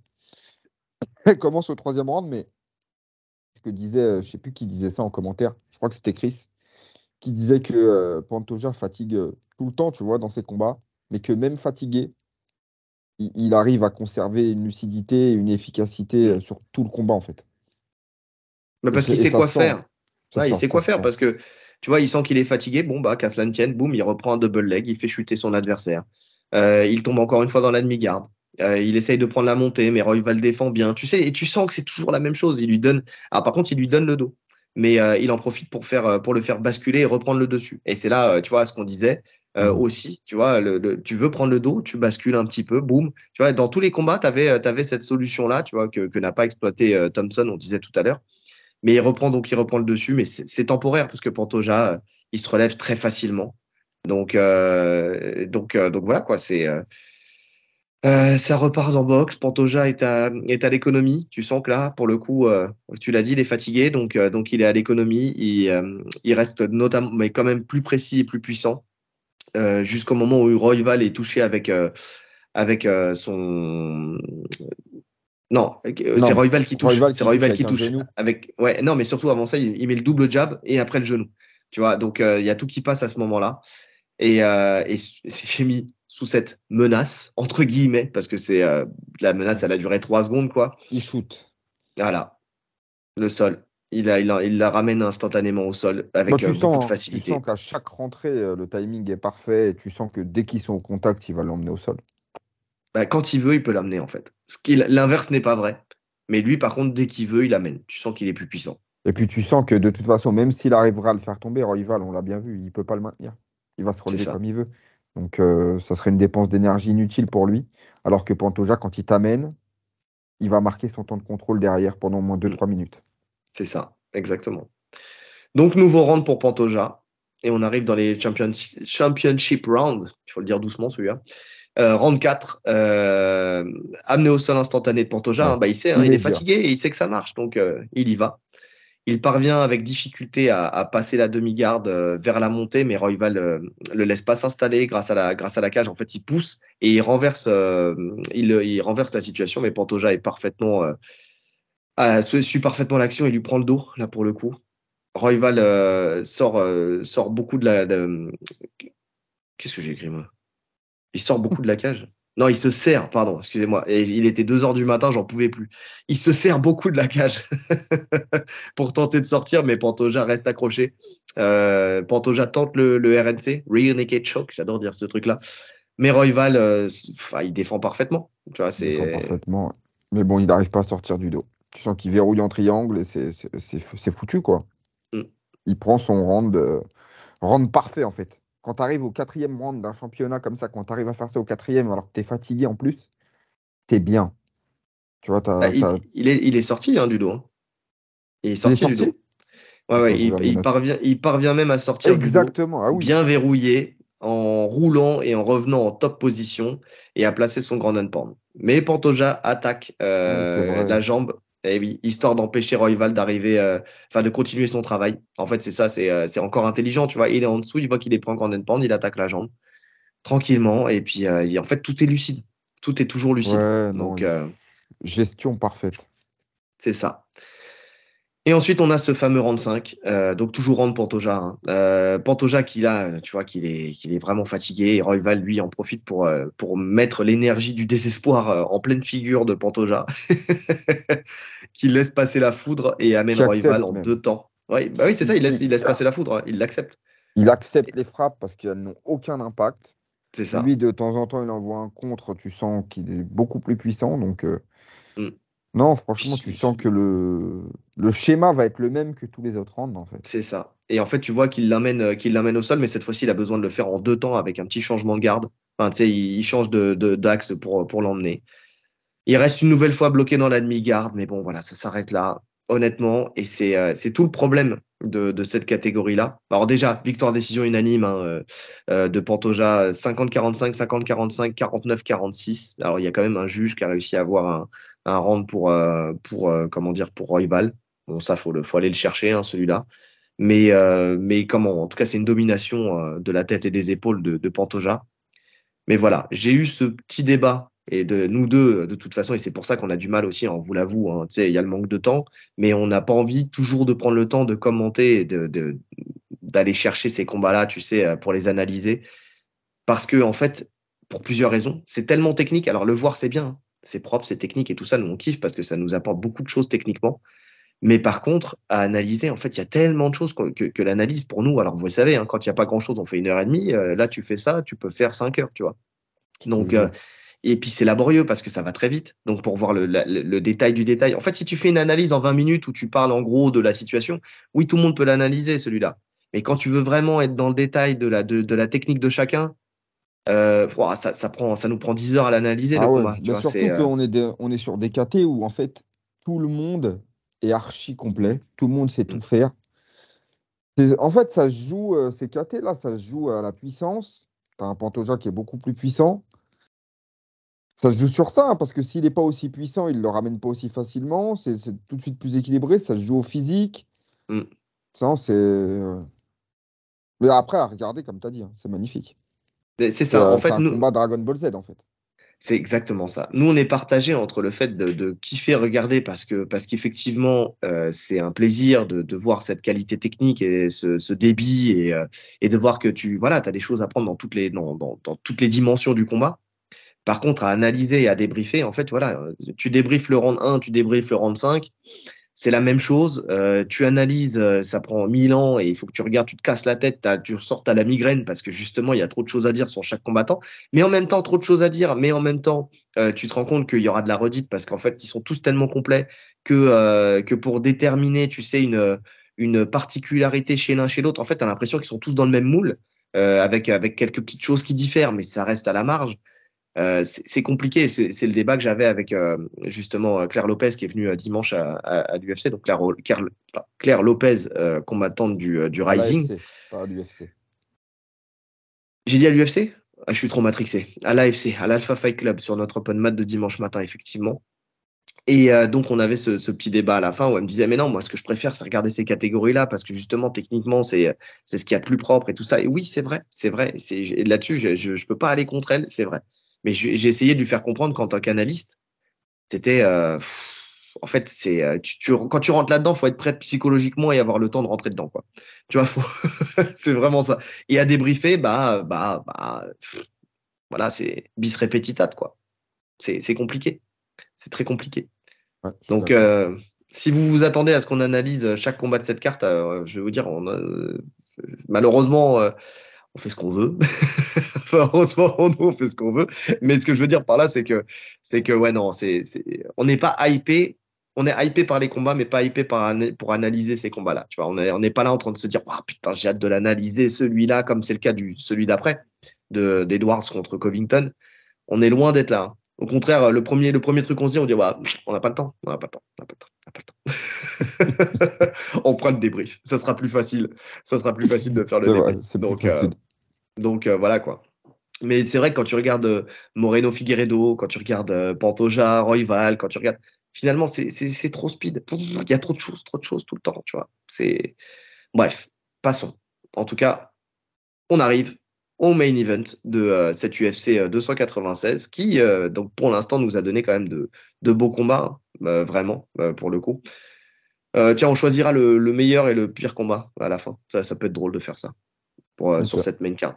vas-y. Donc, Leon Edwards versus Colby Covington, titre des welterweight, donc avec tout ce qui s'est passé avant, la provocation, l'insulte vis-à-vis de son père défunt, de Colby Covington, qui a insulté le père défunt défunt De père, Leon le Edwards. père mort de Leon Edwards, en disant qu'il allait le retrouver en enfer là où il était parce que voilà.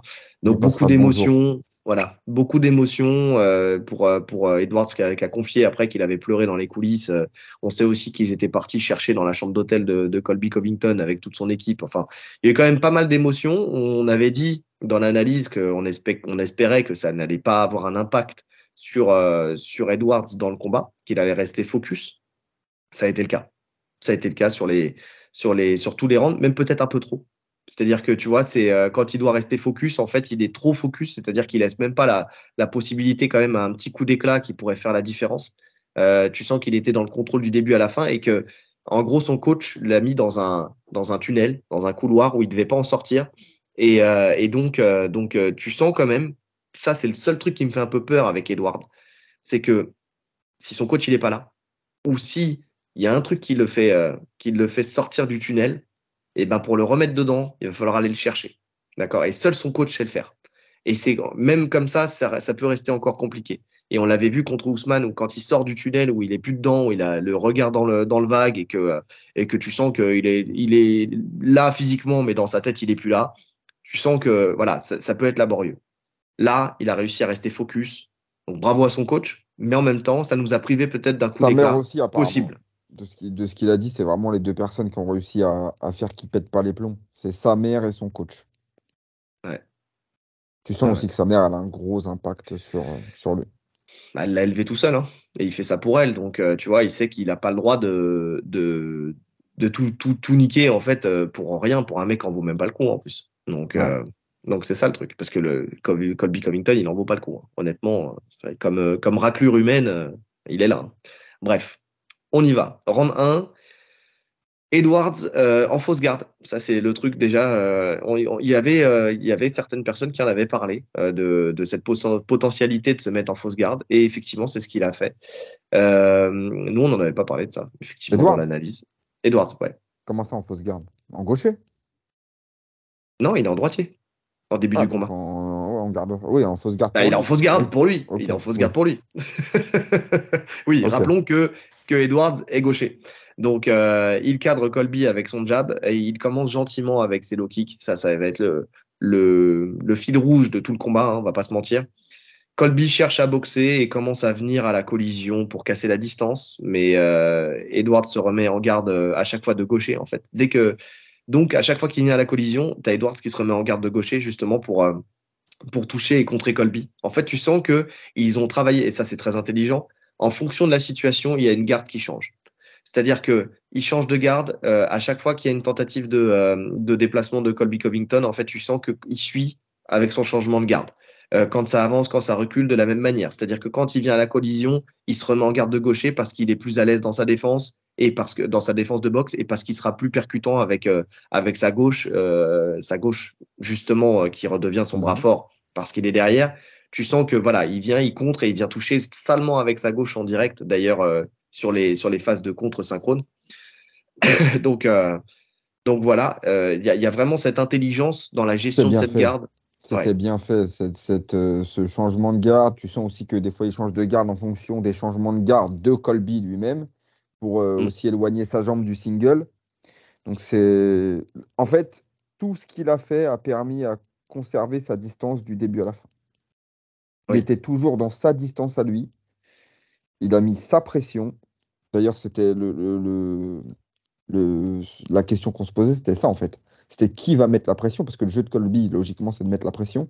Mhm. Puis dès le début, on voit que déjà en termes de physique, on le savait, mais là, visuellement, ça se voyait encore plus, hein. C'est un monstre, Edwards, pour la KT. Tu sentais qu'il imposait une présence physique, une pression, et que Colby, ouais, il a passé quasiment tout le combat dos à la cage, quoi. Bah, quasiment tout le combat de la cage. En tout cas, il a jamais réussi véritablement à rentrer significativement, tu sais, Non. dans l'échange. En plus, on voit que dans les deux gardes, Edwards, il est aussi bon dans l'une que dans l'autre. Alors avec des armes qui sont un peu différentes, tu sais, il adapte ses armes en fonction d'eux. Mais son low kick, par exemple, que ce soit quand il est jambe avant, donc ou jambe arrière en fonction de comment, avec sa jambe gauche, tu sais, quand il change de garde. À chaque fois, il est aussi précis, il est aussi puissant. Alors, un peu plus puissant quand c'est la jambe arrière, hein. D'ailleurs, souvent, il se mettait en jambe arrière pour pouvoir envoyer ce low kick. Toujours au même endroit, hein. On l'a vu, hein, ce trait bleu qui s'est dessiné au fur et à mesure du temps. Mhm. C'est parfait. Et Colby, lui, on voit qu'il n'arrive pas à trouver sa distance, hein. Il envoie un uppercut sans danger à un moment. Enfin, tu sais, c'était vraiment tellement loin que enfin, c'était inutile de l'envoyer presque. Il envoie un double leg, un premier double leg qui est tellement téléphoné et qui est très bien géré par Edwards. On voit déjà que même en lutte, eh ben, il va avoir du mal à trouver la solution. Et en fait, moi, la première chose Surtout. que je me dis, comment? Ouais. Non, vas-y, dis. La première chose que je me dis, c'est que, tu vois, on parlait de son nouveau camp. D'ailleurs, on a eu la confirmation que c'était toujours eux et que il y Oompa avait Loompa. ouais, Oompa Loompa, le fameux, qu'il était en fait, tu sais, dans un autre rythme qu'ils essaient en fait, ils l'ont dénaturé, ils l'ont canalisé et ils lui donnent un game plan qui est pourri, qui dit, enfin, le game plan, c'est va boxer contre Edwards. Va boxer contre Edwards. Tu vois, c'était vraiment ça les consignes. Non, tu boxes. Mon ami, avec ce rythme-là, boxer comme ça, c'était sûr qu'il allait se faire allumer dès le premier round, quoi. Et encore, c'est un round d'observation le premier round. Il se passe pas grand-chose. Non, il se Tu passe pas sens qu'il prend grand-chose. ses marques. Mais tu sens quand même que sur toutes ces tentatives, alors on n'a pas beaucoup, hein, mais sur toutes ces tentatives d'anglaise, il a un temps de retard. Il se Mm. prend un contre à chaque fois. Ouais. Et même si le contre ne touche pas, il sent le danger, tu vois, il sent que faut pas rentrer n'importe comment. Mhm. Sa tentative de d'amener au sol, elle est dégueulasse. Il n'y a aucune préparation, il va à l'arrache. Et Il shoot même pas, puis, hein. Il tend les bras. ouais, il tend les C'est... bras en fait. Il veut prendre le snatch single, mais ça passe pas du tout. Et puis en plus, tu sens que le travail de destruction au niveau de la jambe, il commence à rentrer. Il commence à lâcher quelques front kicks, Edwards, qui sont super intéressants. La manière dont il les met, c'est parfait. Tu sais, il les met avec un petit angle, un peu, il essaye de contourner. C'est intéressant parce que souvent, on prend le coude quand on envoie un front kick. Lui, il cherche à rentrer dans la À garde, l'intérieur. à Ouais. l'intérieur. C'est magnifique. Et tu Un sens que peu ça fait comme mal. fait Cyril Gane d'ailleurs. C'est vrai. Ouais. Un peu comme fait Frank Ropers aussi. Le coup de pied. Ouais, il aura tout Il appris. Hein. fallait. Ah bah, mais bien sûr, tout le monde s'inspire. Mais non, mais ouais, premier round. Tout le monde fait des squats à 180 kilos. Pas moi. Ah bah comme lui peut-être, je sais pas. Ah, C'est avec les faut que je poignets teste. là, avec les poulies latérales là. Faut voir. En tout cas, sur le premier round, c'est domination totale. Annihilation. Ouais. Ouais. Non, non, je suis d'accord. Donc round 2, Edwards Même schéma. accentue la pression, mais surtout il accentue la pression. Tu vois, il commence le travail de sape à la cuisse vraiment de Colby. Colby s'acharne à boxer, mais il met pas de rythme en fait. Il a du mal à trouver sa distance. Il a beaucoup de déchets. Donc on retrouve en fait le Colby, c'est ce que je disais, hein, de Colby contre Ousmane 2.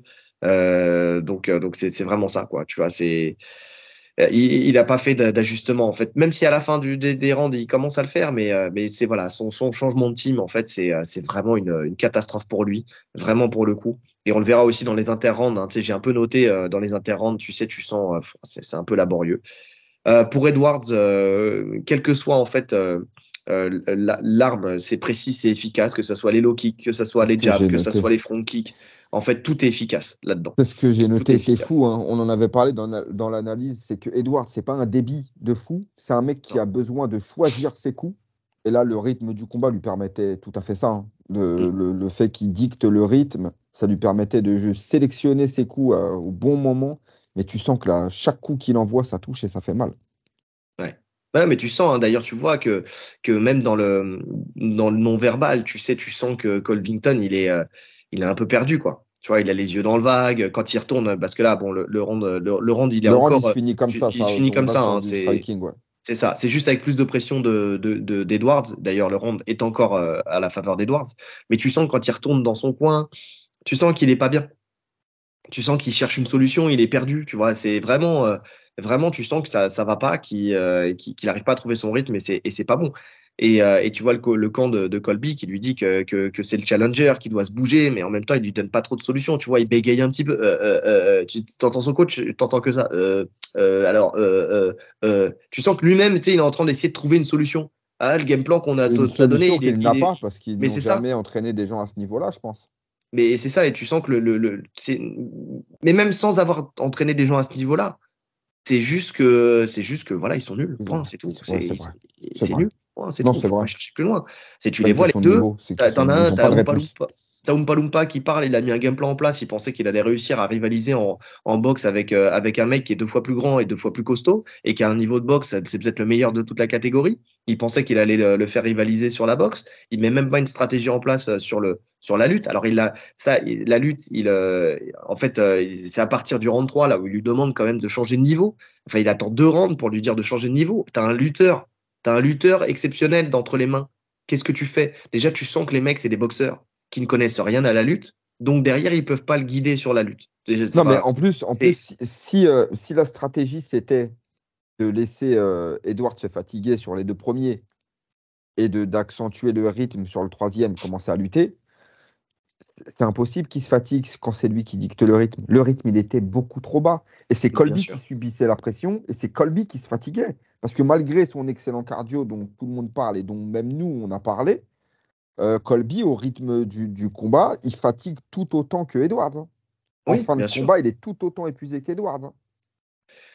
Oui, oui, bien sûr, bien sûr. C'est vraiment ça. Donc, mais tu sens qu'ils sont dans l'adaptation au fur et à mesure, mais que c'est laborieux. Alors, tu vois le deuxième coach. Alors, je disais, t'as Oompa Loompa qui parle, mais t'as l'autre coach qui est derrière, qui est là avec des yeux comme ça. Tu sais, tu sens le mec, il est là, il dit, mais qu'est-ce que je fous là? Tu sais, franchement, tu sens le truc. Il observe, en fait, il est spectateur. En fait, le mec, il a pas payé sa place et il est à la meilleure place, mais c'est le spectateur. Il est là, il regarde.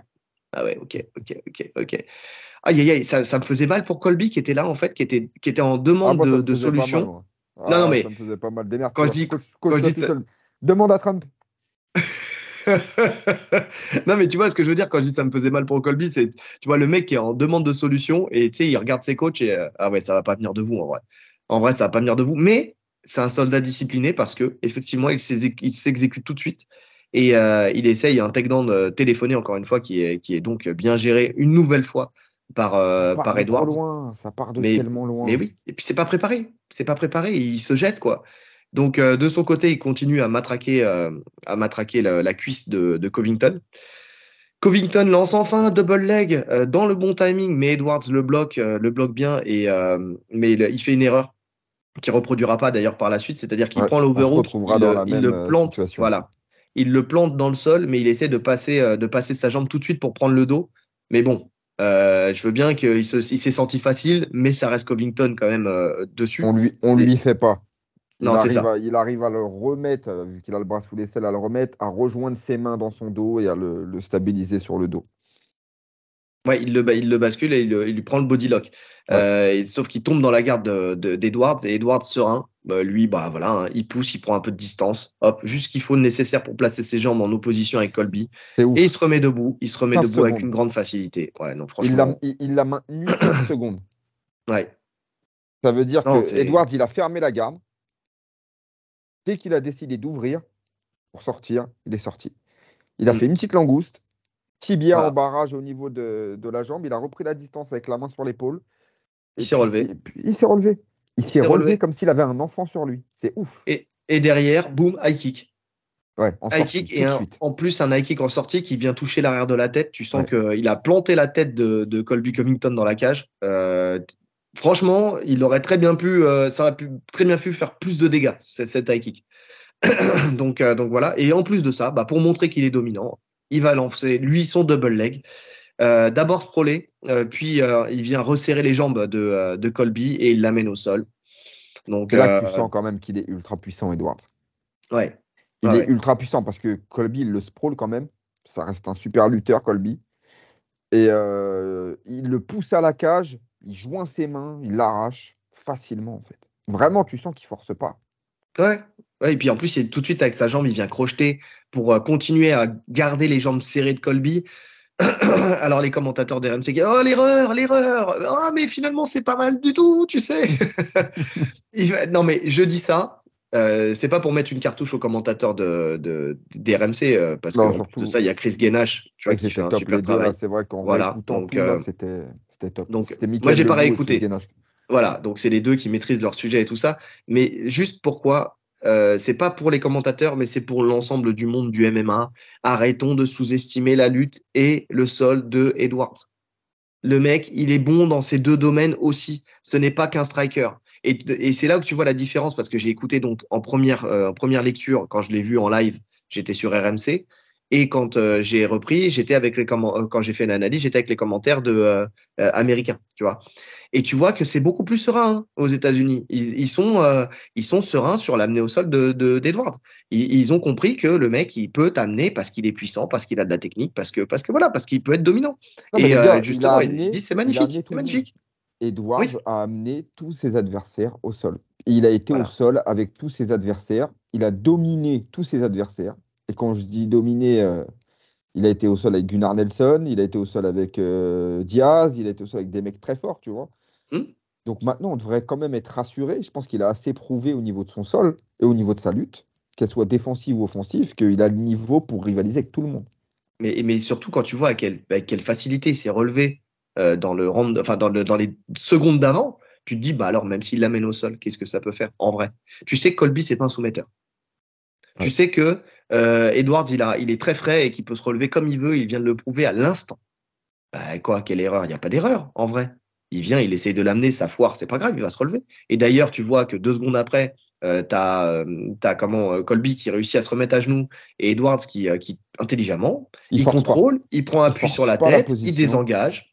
Voilà, Il se c'est relève. tout, il se relève, point. Et il revient debout parce qu'il sait que debout, de toute façon, il va être au-dessus. Donc, il lui montre que peu importe le domaine, en fait, il va être dominant. Et c'est vraiment ça. La cuisse de Covington, elle devient vraiment bleue à partir de Ouais. ce round-là. Là, Et il c'est essaye là où de tu vois saisir les que low kicks à la fin de ce round. Il commence, exactement. et c'est là où je me dis, putain, l'ouverture pour le high kick, elle est là. Et tout le Il monde a, le dit par contre. Ouais. Il l'avait pas fait jusque-là. Tu vois, il les encaissait, de temps en temps, il changeait de garde. Là, tu sens que, de toute façon, c'est automatique, hein. Je pense qu'on l'a tous vécu, même pas forcément en combat, mais en sparring. Quand tu as un mec qui te met des bons gros low kicks et que tu commences vraiment à avoir mal, la main, elle descend toute seule. C'est ton cerveau qui décide. Mais bien sûr, bien sûr. Elle descend, soit pour saisir, soit pour essayer de bloquer avec autre chose. En fait, tu veux bloquer. Ce qui est une Ouais, bah connerie, hein, tu veux mettre parce que l'avant-bras, sauf que tu vas te faire tu casser veux mettre l'avant-bras. l'avant-bras, mais c'est ça. Tu vas te faire casser l'avant-bras, exactement. Donc ça, c'est une grosse erreur, c'est une très grosse erreur. Le seul réflexe que tu pourras avoir, c'est de changer de garde. Le réflexe intelligent, c'est de changer de garde. Donc effectivement, mais non, sinon il faut pas du tout faire ça, hein. Faut jamais descendre la main. Et tu vois, hein, dans ses déplacements, il commence à boitiller aussi. Enfin, tu sens que c'est laborieux quand il retourne à la cage. Tu vois, il essaye de rester poker face, mais tu sens que Ah, mais il y a que une chose dans sa tête, c'est sa cuisse, hein. il n'y a pas de solution. Il n'a pas de Ouais. solution. Il vient d'être brisé mentalement par un mec qui l'a amené. C'est ça aussi. Un lutteur, quand il se fait amener dans son domaine, vous le tuez psychologiquement. Ouais. Il a vu Mais que je, même quand il réussit à l'amener, lui, il se relève très facilement. Il se dit, OK, c'est quoi ma solution? ouais. Et ça, on le dit suffisamment souvent. Ne travaillez pas sur les faiblesses de votre adversaire, même s'il faut le faire quand même. Travaillez sur ses forces. Annihilez ses forces. Vous êtes dans sa tête. Derrière, vous avez plus de chances de gagner le combat. Point. C'est tout. C'est vraiment ça. Ouais. Round 4, Covington part de loin pour un double leg. Il va jusqu'à la cage et Edwards en profite pour attaquer. Et là, j'ai pensé à toi. J'ai pensé à toi parce que tu en as parlé dans l'analyse. Cette fameuse ninja choke qui est tellement à la mode. Et il la met, il la place. Et là, tu vois Colby qui doit se tourner sur lui-même pour sortir. Pardon, excusez-moi. Et là, c'est ce que Excusez. tu me disais, le mec a confiance en ses cervicales. Il a confiance en ses cervicales. Il a fait une sortie crocodile, tu sais. Tu sais, les crocodiles, quand ils Oui, quand attaquent, il tu sais, mord et qu'il tourne ouais, ils et qu'il tournent sur bride, eux-mêmes, tu vois. c'est Je te jure, exactement, ça mais m'a fait penser à ça. ouais, exactement, mais c'est super de faire ça. Mais encore une fois, il faut que ton corps te le permette. Ah Nous, ouais, nous ouais. c'est mort. Bah Je ouais, te le ouais. dis, Moi, on je finit en m'assois. fauteuil roulant. Moi, je vous le dis, si jamais on m'attaque en ninja choke, la solution que je privilégie, c'est de venir C'est m'asseoir la en me morsure. cuissant. J'attrape les couilles. Doigt dans l'œil. Là, on devient self-défense. Tu parlais que Frank Roper, tu vois, on va mettre des gorgettes dans tous les sens. Non, non, mais. Ah, la survie, hein. Non, non, non, c'est même pas une question de ça. C'est tu viens, tu sais, comme j'avais montré à Nora, tu viens, tu t'assois entre les jambes en fait de ton adversaire pour le faire passer par-dessus toi. Ce qui fait qu'en fait, il perd sa domination parce que la ninja choke dans cette situation fonctionne parce que tu es au-dessus de ton adversaire et donc tu peux mettre la pression, tu vois, pour bien verrouiller avec ton menton. Si tu viens t'asseoir et que tu le balances, même s'il lâche pas la ninja choke, il va perdre quand même du contrôle et là, tu vas pouvoir te tourner à ce moment-là et revenir face parce qu'il y aura moins d'étau, tu vois. Après, lui, bon, il a confiance en ses cervicales, il a surtout réagi au bon moment. Parce que une seconde après, il pouvait plus le faire. Ouais, Tu ouais, vois. clairement. Donc il a Elle réagi n'était au pas très bon moment. verrouillée au max du max C'est encore. ça. Mais par contre, donc respect pour lui parce que ça montre aussi son niveau hein, de défense et il va le prouver dans tout le combat, hein. Mais c'est une plaie à soumettre aussi, hein, Covington, hein. C'est pas facile d'aller le chercher. Mais par contre, cette Ninja Choke, effectivement, montre encore une fois qu'elle est très à la mode et que c'est la solution contre des lutteurs bas, tu sais, qui descendent très bas sur la lutte. Donc Et qui ont la la Ninja tête Choke, intérieure. c'est. Ouais. À partir du moment où il y a la tête intérieure, tu peux l'attaquer. Tu auras forcément des occasions de l'attaquer. Exactement. Et tu sens qu'après, il est toujours, de toute façon, il a toujours ce bras-là qui commence à se placer, en fait, pour attaquer cette ninja choke. Donc, franchement, Et il fait très puis, bien. comme on a dit dans l'analyse, elle est tellement simple à mettre en place. Tu vois, Ouais, c'est pas une technique complexe où tu vas mettre des semaines à te l'approprier. On te la montre une fois, tu peux la mettre en place tout de suite. ouais. Non, c'est vrai, c'est vrai. Edwards, ensuite, il continue à mettre la pression en striking. Il a touché dur sur ses low kicks. Donc ses front kicks aussi et ses contres en anglaise. Ce qui rend Covington complètement inefficace, en fait, hein. Il annihile, enfin, quand c'est en boxe, il annihile complètement Covington. Mm. Il arrive à ceinturer Edwards à la cage, Ouais. mais celui-ci, avec son overhook, le plante encore une fois dans le sol. Et cette fois-ci, il ne fait pas deux fois la même erreur. Il cherche pas le dos. Au contraire, il se relève. Là, il va chercher à se relever tout simplement. Et Colby transitionne en double leg très bas, puis en single leg en se relevant. Mais Edwards sort sans problème et il reprend la distance, en fait, tout simplement, quoi. C'est vraiment. Cette phase, elle est parfaite en termes de défense. Mm, Cette phase, elle est parfaite. T'as l'enchaînement de Colby qui lâche pas, là, tu sens qu'il est dans l'urgence pour le coup. Là, maintenant, il veut vraiment amener. Donc, il commence à faire ce qu'il aurait dû faire dès le premier round, hein. Ça veut dire, quand il tente une amenée, c'est y aller et ne jamais rien lâcher. Mais Enchaîne, ouais. tu sens que ouais, les déplacements d'Edwards, déjà, sa défense, elle est parfaite. Et puis ses déplacements, son décalage qu'il fait pour sortir, là, il le met dans le vent complet. C'est Les angles. magnifique. Il Les trouve angles. les bons angles à chaque fois. C'est vraiment ça, hein. C'est savoir où est ta porte de sortie et savoir l'exploiter. C'est vraiment ça. Et Ouais. derrière, il reprend la boxe, toujours avec plus de précision, hein. Il faut savoir que Edwards, il y a un chiffre qui sort à ce moment-là, tu sais. 50%, non? 55? 55% de précision pour Edwards contre seulement 19% pour Ouais, Covington. c'est ça. C'est ce que j'avais vu. C'est impressionnant. Covington profite d'une collision pour reprendre un single leg et colle Edwards à la cage. Edwards gère, saisit la main. En fait, il s'appuie sur son buste, tu sais, sur le dos de Colby et il vient chercher la main par en dessous. C'est-à-dire, il vient sous le corps de Colby et il prend la main à l'opposé pour Ça aussi, l'empêcher de on en verrouiller. avait dit dans l'analyse. C'est un truc qu'il Mm, utilise beaucoup, qu'il avait fait contre Ousmane. Avec le c'est Wither, ça, il pèse et avec son autre main, il vient verrouiller la main. c'est C'est, ça. Bah, et ça tu empêche sens de qu'il travailler a en un fait, hein. grip. En plus, tu sens qu'il a un grip. Moi, je l'avais vu dans son combat contre Ousmane. Mm, Tu sens que tu sais, quand Ousmane a attrapé la cheville en lutte et que normalement, sa main ne bouge plus, Edward, à partir du moment où il attrape le poignet pour défendre, il tire ta main part toute seule. Tu sens qu'il a une force de fou. ouais, ouais, ouais. Et ensuite, après, tu vois qu'il se sert encore de son overhook pour, une fois de plus, basculer justement et faire et migrer. Enfin, il bascule Colby et il le fait migrer. Il va migrer vers le dos. Mais Colby, là, il a montré toute sa qualité de scrambler. Il arrive à tourner en reprenant un bout de cheville d'Edwards. Et c'est lui-même qui migre dans le dos d'Edwards. Et là, j'ai bien aimé, par contre, il reste derrière. Et en fait, quand tu es derrière, tu sais, on sait qu'on peut te basculer. Mais tu vois ce petit détail qui montre la qualité au sol de Colby Covington quand même. Il vient avec son pied crocheté sous la cheville Ouais. d'Edwards Et pour il tend. l'empêcher justement de bouger et pour pouvoir continuer à frapper justement en grand endpoint en ayant un bon contrôle. Mais Edwards, toujours très puissant. Il pousse sur ses jambes juste, il gonfle le dos, il fait basculer Colby vers l'avant, il se relève. Voilà, c'est ce qu'aurait dû faire Thompson, tu sais, voilà, pousser sur les jambes, gonfler le dos, le faire basculer. Tu sens que c'est tellement simple en fait, faut juste y penser. Faut juste y penser. C'est très simple, faut juste y penser. Le round, encore une fois, pour Edwards. Pour le Ouais. coup, on est à 4 rounds à 0. Tu vois pas de solution se dessiner pour Colby. Vraiment, tu sens que le contrôle, il est là, quoi. Non, Et tu sens. on se dirige vers une victoire à décision tranquille. Parce que tu sens Ouais, qu'il peut pas le mettre KO, on le sait. De toute façon, depuis le début, là, déjà, il est pas puissant, il n'a pas ce qu'il faut dans les gants. ouais. En plus, tu sens que sa jambe, elle est blessée, hein. Clairement, au niveau des déplacements, c'est très compliqué. Et puis, tu sens qu'il peut pas le soumettre dans tous les cas. Donc, Ouais. c'est mort. Mais tu le vois, hein, de toute façon, il est dans son coin. Tu vois la mine de Colby qui est déconfite. Tu vois son coach qui dit qu'il gagne. Alors, ça, par contre, j'ai pas compris, hein. Il dit qu'il gagne parce qu'il est champion. Tu vois, attention, parce que comme l'autre est champion, tu vois, c'est pour ça aussi qu'il va gagner. Tu vois, comme si il avait juste fait ce qu'il fallait parce que tu sais, quand tu es champion, tu vois, l'autre doit en faire plus. Non, frère, tu t'es fait rouler dessus. Ah, mais même C'est si là où c'est je te vois qu'il n'y a Colby pas qui de est champion, lucidité de ouais, son même camp, si tu vois. Colby est champion, là, Edwards, il lui prend la ceinture tous les jours, hein. C'est ça. Mais il dit il est fatigué, donc il faut qu'il exploite cette fatigue, tu vois. Je le sens pas Euh, fatigué, Edwards, hein. ouais, pas plus que ça. Enfin, bon, Pas plus peut-être que parce qu'il ça, hein, s'assoit. bah, Par rapport au début, tu vois, il s'assoit. D'ailleurs, j'ai vu une photo où tu vois, en fait, c'est très drôle. Round 1, round 5. Je sais plus qui a mis ça, je crois que c'est After Fight. Où tu vois round 1, les deux qui sont debout, machin, et round 5 où tu vois Colby qui est debout et Edwards qui est assis. Ouais, ah certes, ben, mais bon, ouais, Colby, il c'est est pas debout parce qu'il peut plus plier la jambe déjà, donc il peut pas déjà. s'asseoir. Sinon, il se relève pas. Et puis moi, ça me choque pas. Enfin, on est en fin de cinquième round, tu vois.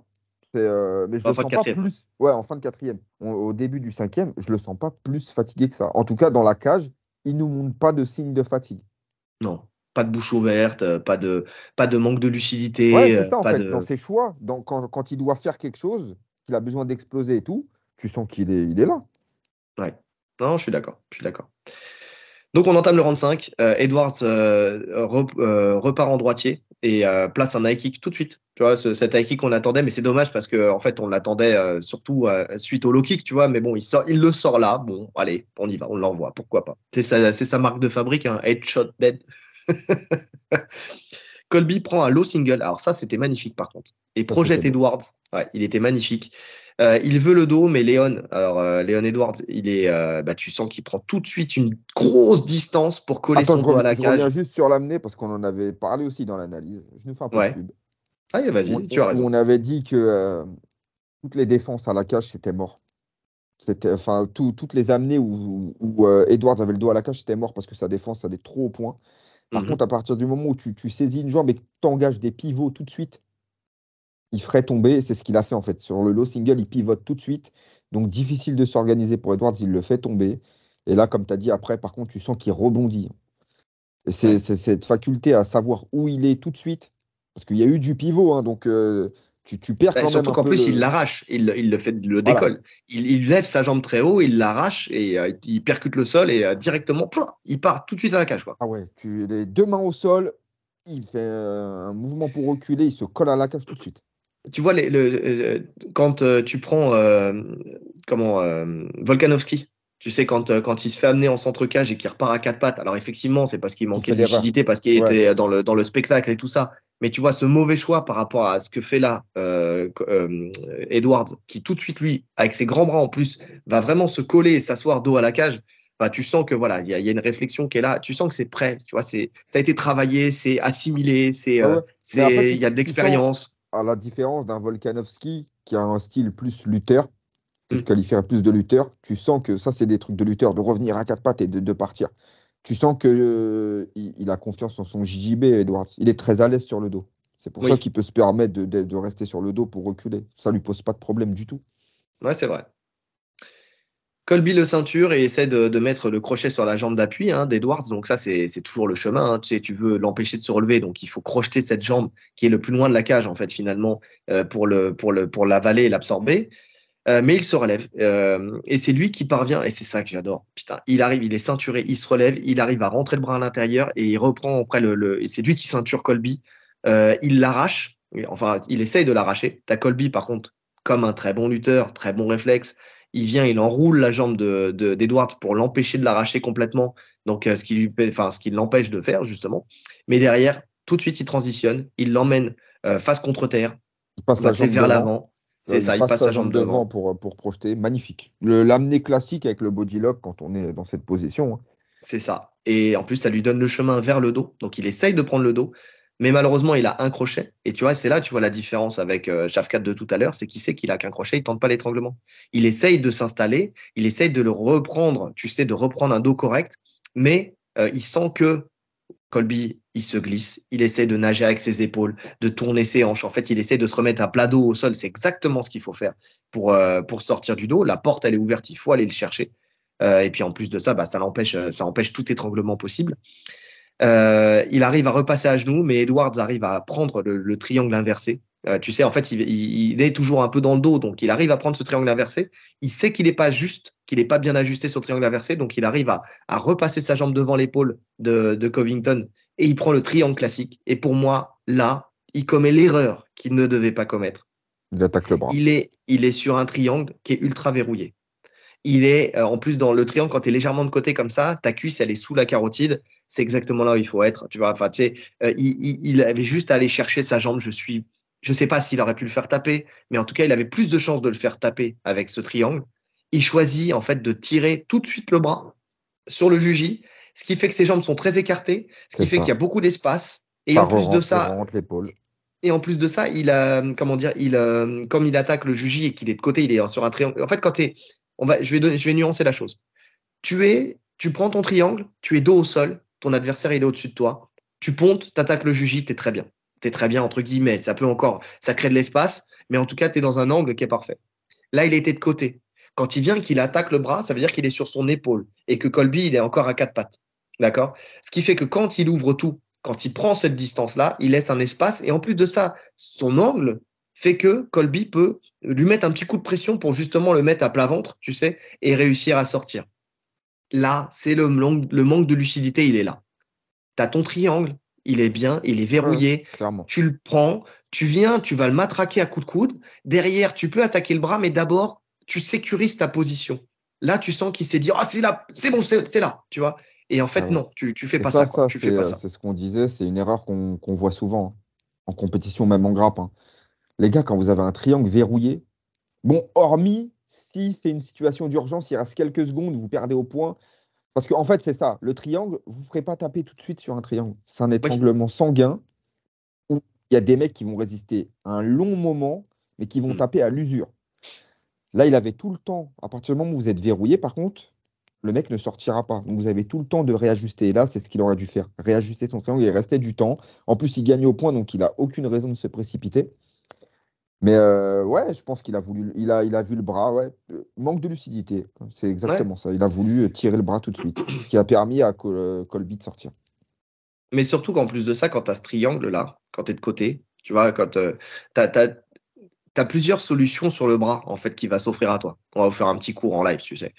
Il arrive à rentrer le bras donc pour ouvrir son épaule, donc il encercle ta cuisse, tu vas attraper la Kimura. kimura, tu vois. Ou alors tu vas rentrer le bras à l'intérieur et tu vas mettre une clé d'épaule, tu sais où tu vas venir bloquer le Avec poignet de ton là, adversaire tu vas mettre exactement, le bras en tu vas mettre la extension, là. pression, bras en extension exactement. Maintenant, effectivement, tu as le juji qui peut passer. Mais le juji n'est pas toujours la meilleure solution parce que tu es obligé, en fait, pour le mettre, d'écarter tes jambes pour avoir un levier correct. Parce que si C'est que tu moi, écartes pas tes jambes, t'as pas de levier. j'arrive quasiment jamais à le mettre.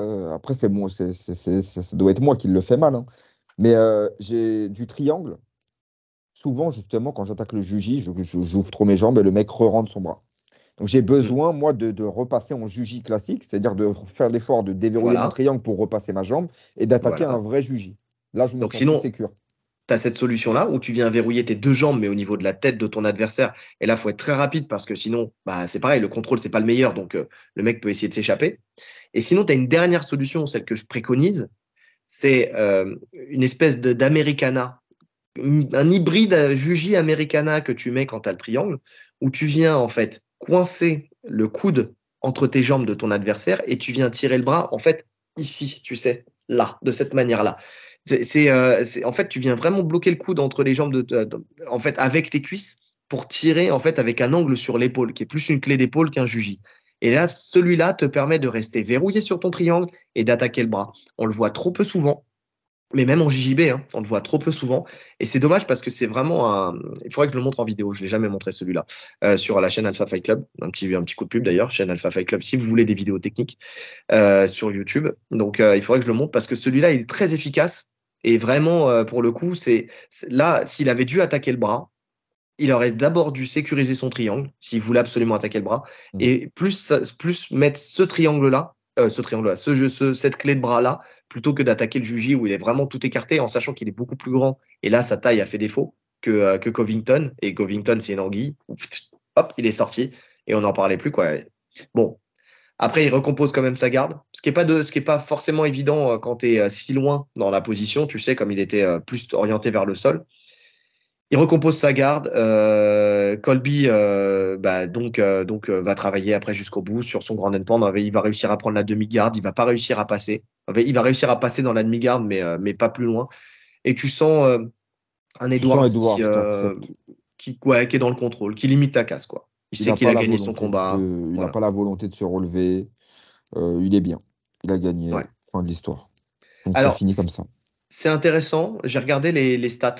Tu sais, le scorecard de ce combat-là. Mhm. D'ailleurs, on le voit après. Avant que je te le donne, toi, tu donnes ce round à qui? Le dernier round, Ouais, bah, avec les nouvelles stats, moi je le donne à Edwards, hein, qui est plus dangereux pour moi, hein.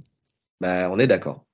Mais pourtant, je crois, si je me trompe pas, qu'il n'y a que un seul juge, mais pas juge de l'UFC qui était là sur le bord du tapis, mais tu sais, tu as les scores des médias aussi, tu sais, le Mhm. jugement des médias.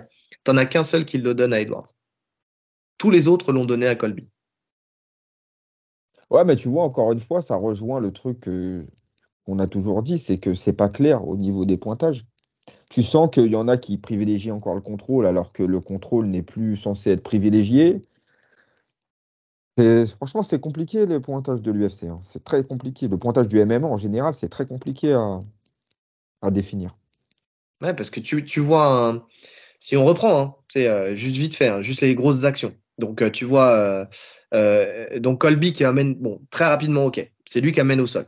Mais derrière, ça se relève et c'est derrière, il y a une autre amenée au sol qui est faite par Edwards, tu vois. Ouais, parce que Donc en fait, il amène au sol Colby, mais il se passe rien. Donc voilà. finalement, ça compte quasiment plus maintenant. Alors que, enfin, il met un petit grand endpoint, tu sais, avec Non, c'est même pas là. Non, c'était son round d'avant. Ouais, non, il se passe quasi rien là. Ouais, il se passe rien. Il se relève, derrière, il arrive c'est lui qui amène au sol, il prend le dos, même s'il n'est pas verrouillé à la mort, mais il va chercher le dos. Il y a le triangle, il y a la tentative de Juji, donc le danger, il vient plus de son côté. Et après, certes, je crois qu'il doit rester 2 minutes sur les 5, où effectivement, il y a ce grand endpoint. Alors oui, là, ça a peut-être joué dans la balance, tu sais qu'il y a eu le grand Oui, endpoint mais c'est sûr que mais ça a joué. mais Bah, il n'y mais a il n'y a pas de pas de dégâts. dégâts, il y a pas de dégâts de fou. Il n'y a pas Bon, de moi, dégâts du tout, même. C'est des ouais, pichenettes. Mais bon, après, bon, voilà, si tu te cales sur le nombre de frappes, ok. ouais. Alors c'est pas Moi, déconnant de lui donner. ouais, ça me Allez, choque pas. on te Ça me choque l'offre, ça pas. me choque pas non plus. Mais c'est Moi, vrai je que l'aurais donné moi, à Edwards. voilà, en fait, j'ai noté Rand, c'est comme je le fais à chaque fois, tu sais, Rand Edwards. Et après, j'ai été voir le truc et je me dis, ah oui, bah finalement, en fait, les autres l'ont donné en majorité. Et puis surtout quand j'ai entendu la décision avant ça, tu vois, je vois 49-46 x 3, donc décision de Leon Edwards, donc décision unanime. Je me dis, ah oui, ça veut dire que les juges ont donné tous le dernier round à Colby. Bon, après, ça change rien à l'histoire, hein, mais c'est dommage. Le seul truc qui est dommage, c'est de pas finir sur une domination quand même de ce combat-là, parce que ça a fait que Colby, bah, lui, dès que ça se relève, il lève les mains, il fait le signe de la ceinture. Je sais pas ce que tu as vu, je sais pas quel combat tu as vu, mais en tout cas, voilà, il est sur une planète qui ne lui appartient qu'à lui, hein. Honnêtement, on va un peu de penser qu'il a gagné ce combat. Tu le vois d'ailleurs en interview derrière, il dit que c'est le combat le plus facile de sa carrière. Et il dit qu'il pour lui, il a gagné, alors qu'il est hué comme c'est pas permis. Personne n'y croit, à part lui. Même ses coachs, ils sont là derrière, ils sont dépités. J'ai vu Euh, une vidéo de lui en backstage où il a deux poches de glace sur les genoux, il part en boitant. sur les genoux et sur la cuisse, je te jure, le mec, il est là, c'est le fauteuil roulant pour demain. Donc non, mais effectivement, tu te dis, je sais pas dans quel monde tu appartiens. Après, il faut comprendre que ce mec-là, quand même, il est perché. C'est un fanatique. Le mec, il fait des coups politiques pendant son. Tu sais, il est tellement, en fait, fanatique politiquement que pendant son interview de post-fight, il fait deux références à Trump qui est là. Il avait été dire que Trump allait lui donner la ceinture si jamais il allait gagner, sauf que Dana White a dit, mais non, mais il faut qu'il arrête de rêver, celui-là, c'est pas possible. Donc, pour moi, il est complètement dans un monde qui lui appartient. Il a un camp, il a des coachs qui sont nuls à chier. Il nous a fait Il un n'a petit pas coup cette intelligence. de schizophrénie, je crois, en rentrant tellement dans son personnage, parce qu'à la base, il n'est Ouais, pas comme ça, hein. Mais je ouais, pense qu'il est tellement rentré dans son personnage et puis il s'est enfermé dedans, en fait, que maintenant, ouais, il croit vraiment ce qu'il dit, là. J'ai plus l'impression qu'il joue un rôle, hein. non, non, il est convaincu. Il est convaincu de ce qu'il dit. C'est un vrai fanatique. Mais de toute façon, Trump a construit. On va pas parler politique américaine parce qu'on ne s'y connaît pas assez pour ça. Et puis, c'est pas le lieu non plus. Mais je crois que Trump a réussi quand même à fanatiser les personnes qui croient en lui. Vraiment. Il a réussi à les fanatiser avec toute cette sphère complotiste, les QAnon, tous ces trucs-là, les mecs qui sont sur Internet à regarder les trucs des QAnon dans tous les sens et tout ça tous les jours et tout ça. Il a réussi à les fanatiser et Colby, c'est un peu sa figure de proue UFC. En plus, tu sais, il y a un lien qui s'est créé avec lui. Trump qui l'appelle après sa victoire. Le mec rentre, il a toujours sa casquette Make America Great Again, tu sais. Le Mais en mec, tout cas, Trump, il il est s'est barré habité. pendant le discours, hein. T'as même pas écouté. T'as perdu, dégage. Ben, c'est ça, c'est ça. C'est parce que pour lui, c'est un coup de pub en fait. C'est juste ça. C'est une figure de pro qu'il a mis là, mais ça peut être une autre quoi. Donc voilà. Mais c'est triste en fait. C'est triste parce que quand tu vois ça, en fait, pourquoi je veux en venir là, c'est que quand tu vois le camp qu'il a, quand tu vois les mauvais choix qu'il fait, quand tu vois qu'il a perdu ce qui faisait sa superbe, c'est-à-dire son rythme et sa lutte, tu sais, quand tu vois que il est complètement plus matrixé par la politique plutôt que par véritablement ses combats. Honnêtement, honnêtement, je me dis que c'est fini pour lui. C'est Ah, fini. On le mais verra plus au plus c'est haut niveau. clairement fini parce que de toute façon, s'il veut un renouveau, faudrait changer de camp. Maintenant, Mhm. très honnêtement, je pense qu'il n'y a aucun club qui l'accepte, on va pas se mentir. Parce que l'image qui découle de lui n'est pas bonne pour les clubs en termes de publicité. Parce que faire des. En fait, c'est ça le truc. Et vous pouvez avoir des dérives hors de la cage et des dérives personnelles. Tu vois, ça n'engage que vous. Mm. Lui, il est politisé en fait. Et à partir du moment où tu es politisé, tu prends parti. Donc tu vas contre un autre camp. Donc c'est plus difficile de t'accepter en fait. Oui. Donc c'est mort. Il trouvera aucun autre camp. Il va rester là. Il va rester sur le même rythme qu'il a fait. Là, d'ailleurs, ils lui ont proposé, tu le sens en fait. Son call-out qui suit, il est ridicule parce qu'il lui propose, je sais plus qui lui parle de Shafkat. Hmm. Il refuse. Il demande Stephen Thompson, qui vient de perdre. Le truc n'a aucun sens. Ça n'a aucun sens. Bah si, le seul sens que ça a, c'est d'aller chercher une victoire presque facile, entre guillemets, tu vois. Pour se Mais relancer, pour se relancer, c'est le seul sens que je vois. C'est que tu te dis, voilà, attends, il y a Shafkat, effectivement, le mec il est sur sa lancée, il y a son aura autour de lui. Mais bon, t'as alors, tu perdu de vois, ta c'est superbe quand dommage. même. Comment? T'as Il a perdu de perdu sa de sa superbe. superbe Ouais. quand même, hein. Mais tu vois, il y a, pardon, il y a pas si longtemps que ça. Tu m'aurais dit Colby contre Shafkat, je me serais dit, ouais, ok, vas-y, c'est bon, c'est un bon test, tu vois. C'est intéressant. Mais là, Mais là, non. Et même là, plus. encore une fois, non, c'est plus intéressant. Ouais. Non, non, c'est plus du tout intéressant. Donc ouais, Non, on non, va se diriger tranquillement vers une fin de carrière où il va peut-être en faire encore un petit combat ou deux. Je pense même qu'à la prochaine contre-performance, je pense que Dana, il va pas hésiter à le jarter, tu vois. non, il va ouvrir un fan club de Trump et puis il va être Je dans pense le. voilà, il l'apprécie pas plus que ça. Ce qu'il apporte dans la cage, en fait, c'est le seul truc intéressant, c'était ce qu'il apportait hors de la cage, son trash talk et tout. Là, je trouve que ça va même trop loin, en fait. Donc, Ouais. c'est même plus intéressant, en fait. Mais d'ailleurs, tu m'en parlais de ça, du trash talk, enfin, tu sais, dans le sens où aujourd'hui, ça prend vraiment une tournure vraiment dégueulasse. C'est à celui qui sera le plus dégueulasse, en fait, dans les conférences Ouais. de presse. Parce Mais que nous là, on a grille pas vu, un donc, sujet, nous grille pas un sujet, on en parle dans l'actu. on en parlera dans l'actu. Vas-y, on en parlera dans l'actu. Ok, bah non, mais c'est bien parce que tu vois, comme ça, je tease. En fait, je grille pas, je tease. Ok. Donc ouais. Non, mais en tout cas, voilà. Sinon, c'était un bel UFC. Tiens, ton combat préféré, ton combat. Enfin, quand je dis préféré, ton combat qui t'a apporté plus de choses et celui qui t'en a apporté le moins ou celui que t'as kiffé, pas kiffé, je sais pas, dis-moi. S'il y en a un que tu retiens et un que tu peux mettre de côté. Bah, le main event, j'ai kiffé parce que c'est un Mm. combat que j'attendais et que je voulais absolument. Là, c'est plus en tant que fan, tu vois. Je voulais Mm. absolument que Edwards gagne. Donc, j'ai kiffé de le voir dominer comme ça. Puis, le combat que j'ai le moins kiffé, euh, franchement, Shafkat Thompson, c'était pas. En termes d'émotion, tu vois, c'était linéaire, tu vois. À partir du moment où tu as vu qu'il collait à la cage, qu'il l'a amené, ouais, c'était plat. Ouais, bon, on est d'accord.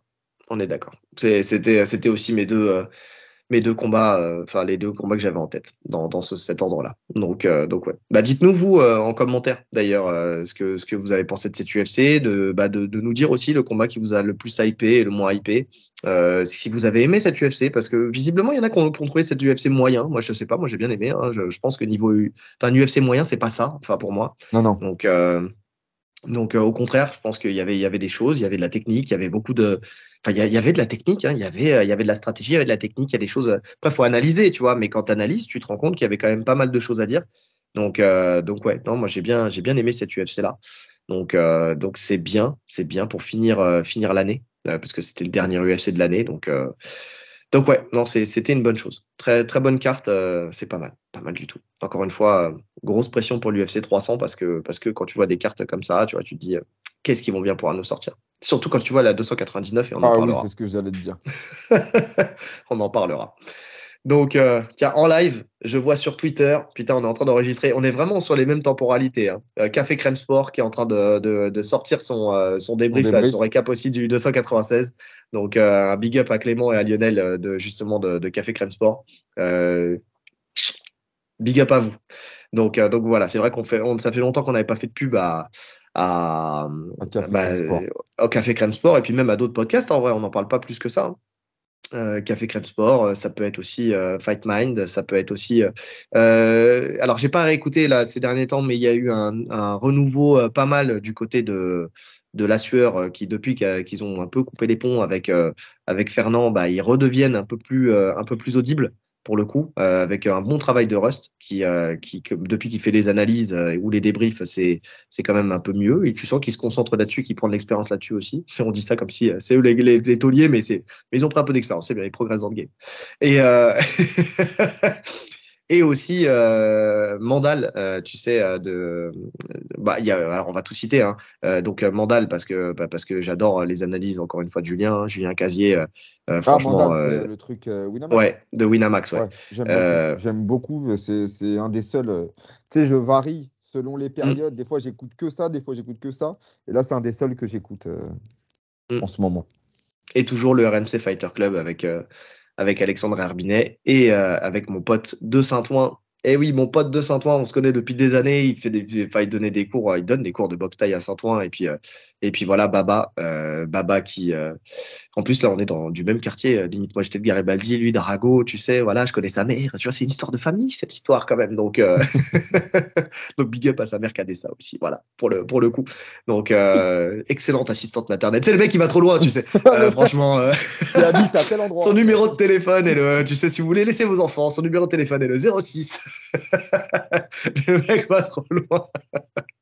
Le mec, je pense pas qu'on s'arrêter. Oh, mais jamais, mais parce que je vous aime trop, j'ai envie de rester, moi, c'est pour ça, je suis bien là, je suis bien devant la caméra, c'est pour ça. Putain, 1h50 déjà. Ça va. Bon, pour une ça carte va. complète, ça va.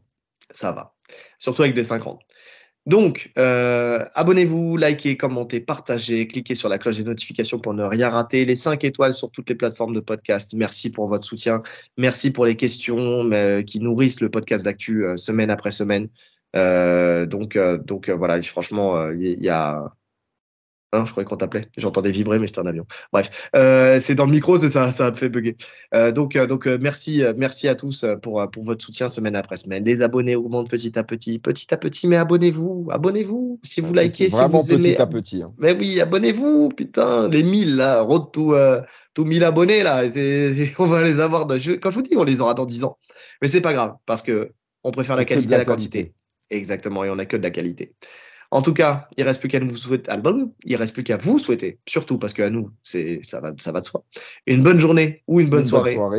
Oh putain, en plus j'ai été plus vite que toi. En fonction de l'heure à laquelle vous nous écoutez, j'étais sur balancé. Allez, salut. Salut.